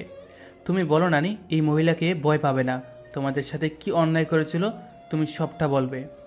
তারপর সায়রা বেগম একের পর এক সত্য ঘটনা মনিরুলকে বলে। সব শুনে মনিরুল বলে, সি তাপসী, তুমি পারলে এই কাজটা করতে? নাতাশা তোমার ঘনিষ্ঠ বন্ধু ছিল, আমি ওকে ভালোবাসতাম। সে সময় আমি রাজনীতিতে একটা শক্ত জায়গা খুঁজছিলাম, সেজন্য পার্টিকে আমি অনেক বেশি সময় দিচ্ছিলাম। কিন্তু নাতাশাকে আমি ভুলে যাইনি, ওকে আমি ভালোবাসতাম। ওর সাথে আমার সম্পর্ক হয়েছিল, আমি জানতাম না নাতাশা প্রেগনেন্ট হয়ে গেছে। সেই সময় এতটাই আমি ব্যস্ত ছিলাম, ওর খবর নেওয়া হয়নি। আর তাপসী তার সুযোগ নিয়েছে। তাপসী আমাকে ভুল পথে চালিত করে ওর বরাবর নাতাশাকে নিয়ে ভুল তথ্য দিত। ও যখন বলে নাতাশার বিয়ে হয়ে গেছে, সেখান থেকে চলে গেছে, আমার খুব কষ্ট হয়েছিল। এরকম তো কথা ছিল না দুজনে একসাথে ঘর বাঁধবো, এই স্বপ্নই তো আমরা দেখেছিলাম। আমি নাতাশাকে বলেছিলাম তুমি একটু অপেক্ষা করো। সেদিন ওই ভুলটা কেন হয়েছিল আমি জানি না, আমি তার জন্য আজও আফসোস করি। মনিরুল শেখের কথা শুনে নাতাশা বলল, তোমার কোনো দোষ ছিল না, সবটাই আমার ছিল। তবে তোমার বিরুদ্ধে কোনো অভিযোগ নেই, হয়তো আল্লাহ তোমাকে পাঠিয়েছিল আরিয়ানের কাছে। তুমি ওকে মনের মতো মানুষ করেছো, ও তোমার মতো রাজনীতির ময়দানে আছে, ও মানুষের জন্য কাজ করছে। আজকে দেশে একজন নামকরা মন্ত্রী হয়েছে, তোমার রক্ত বইছে ওর শরীরে। মনিরুল, তুমি কখনোই খারাপ হতে পারো না। আমাদের ভাগ্যে যা ছিল সেটাই হয়েছে। আমি আম্মু হয়ে কিছুই করতে পারিনি, কিন্তু তুমি যে আরিয়ানের আসল আব্বু তুমি তাই জানতে না, তার অজান্তেই তুমি অনেক কিছু করেছো। নাতাশা বেগমের কথা শুনে মনিরুল শেখ হাসল। আরিয়ানকে নিজের বুকে জড়িয়ে ধরে বলল, তুই আমার বংশের যোগ্য উত্তরসূরি। রাজনীতির ময়দানে কখনো খারাপ নয়, এটা একটা প্ল্যাটফর্ম মানুষের জন্য কাজ করার মতো। সবাইকে খুশি করা সম্ভব নয়, তবুও চেষ্টা চালিয়ে যেতে হবে। তুই তাই করেছিস, তুই আমাকে অনুসরণ করেছিস, আমার খুব ভালো লেগেছে। দেখবি তুই একদিন অনেক বড় হবি রে বাবা। এরপর পুলিশ আসে, তাপসী বেগমকে অ্যারেস্ট করে নিয়ে যায়। মনিরুল শেখ তাপসী বেগমকে ডিভোর্স দেয় আর নাতাশাকে বিয়ে করে সমাজের সামনে স্বীকৃতি দেয়। এমনকি আরিয়ানকে নিজের পুত্র বলেই সবার সামনে পরিচয় করায়। বাচ্চা ভূমিষ্ঠ হওয়ার আগেই মিসক্যারেজ হয়ে যায় তানহার। তানহা মানসিকভাবে ভেঙে পড়ে। কিছুদিন পর সায়রা বেগম আরিয়ানকে বলে, তুই তো অনেক কিছু করলি দাদু ভাই, এবার একটা কাজ কর, আমি আর বেশি দিন বাঁচবো না, আমি আমার নাত বউ দেখতে চাই। তুই আমার শেষ ইচ্ছা পূরণ কর। আমার একটা মেয়েকে পছন্দ হয়েছে, তুই আর না বলিস না। তুই তাকে আমার নাত বউ করে নিয়ে আয়। কি বললে বুড়ি? তুমি আর বাঁচবে না? তুমি এখনও অনেক দিন বাঁচবে। আর কাকে পছন্দ তোমার যে তুমি নাতবু বানাবে? ওই মামনির মেয়ে, কি নাম যেন মেয়েটার, আমার খুব পছন্দ।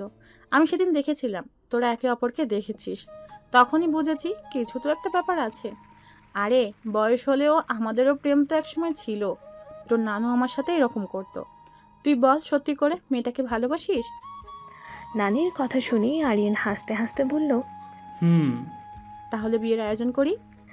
বাসার সকলের ইচ্ছাতে আরিয়ান প্রিয়াঙ্কাকে বিয়ে করে। আরিয়ান মন্ত্রী হয়ে ও সমাজের জন্য আরও কাজ করতে থাকে, আর তার উপযুক্ত সহধর্মিণী হয়ে প্রিয়াঙ্কা আরিয়ানের পাশে থাকে। এই ভালোবাসার কোনো ছলনা ছিল না, এটা ছিল এক প্রকৃত প্রেম।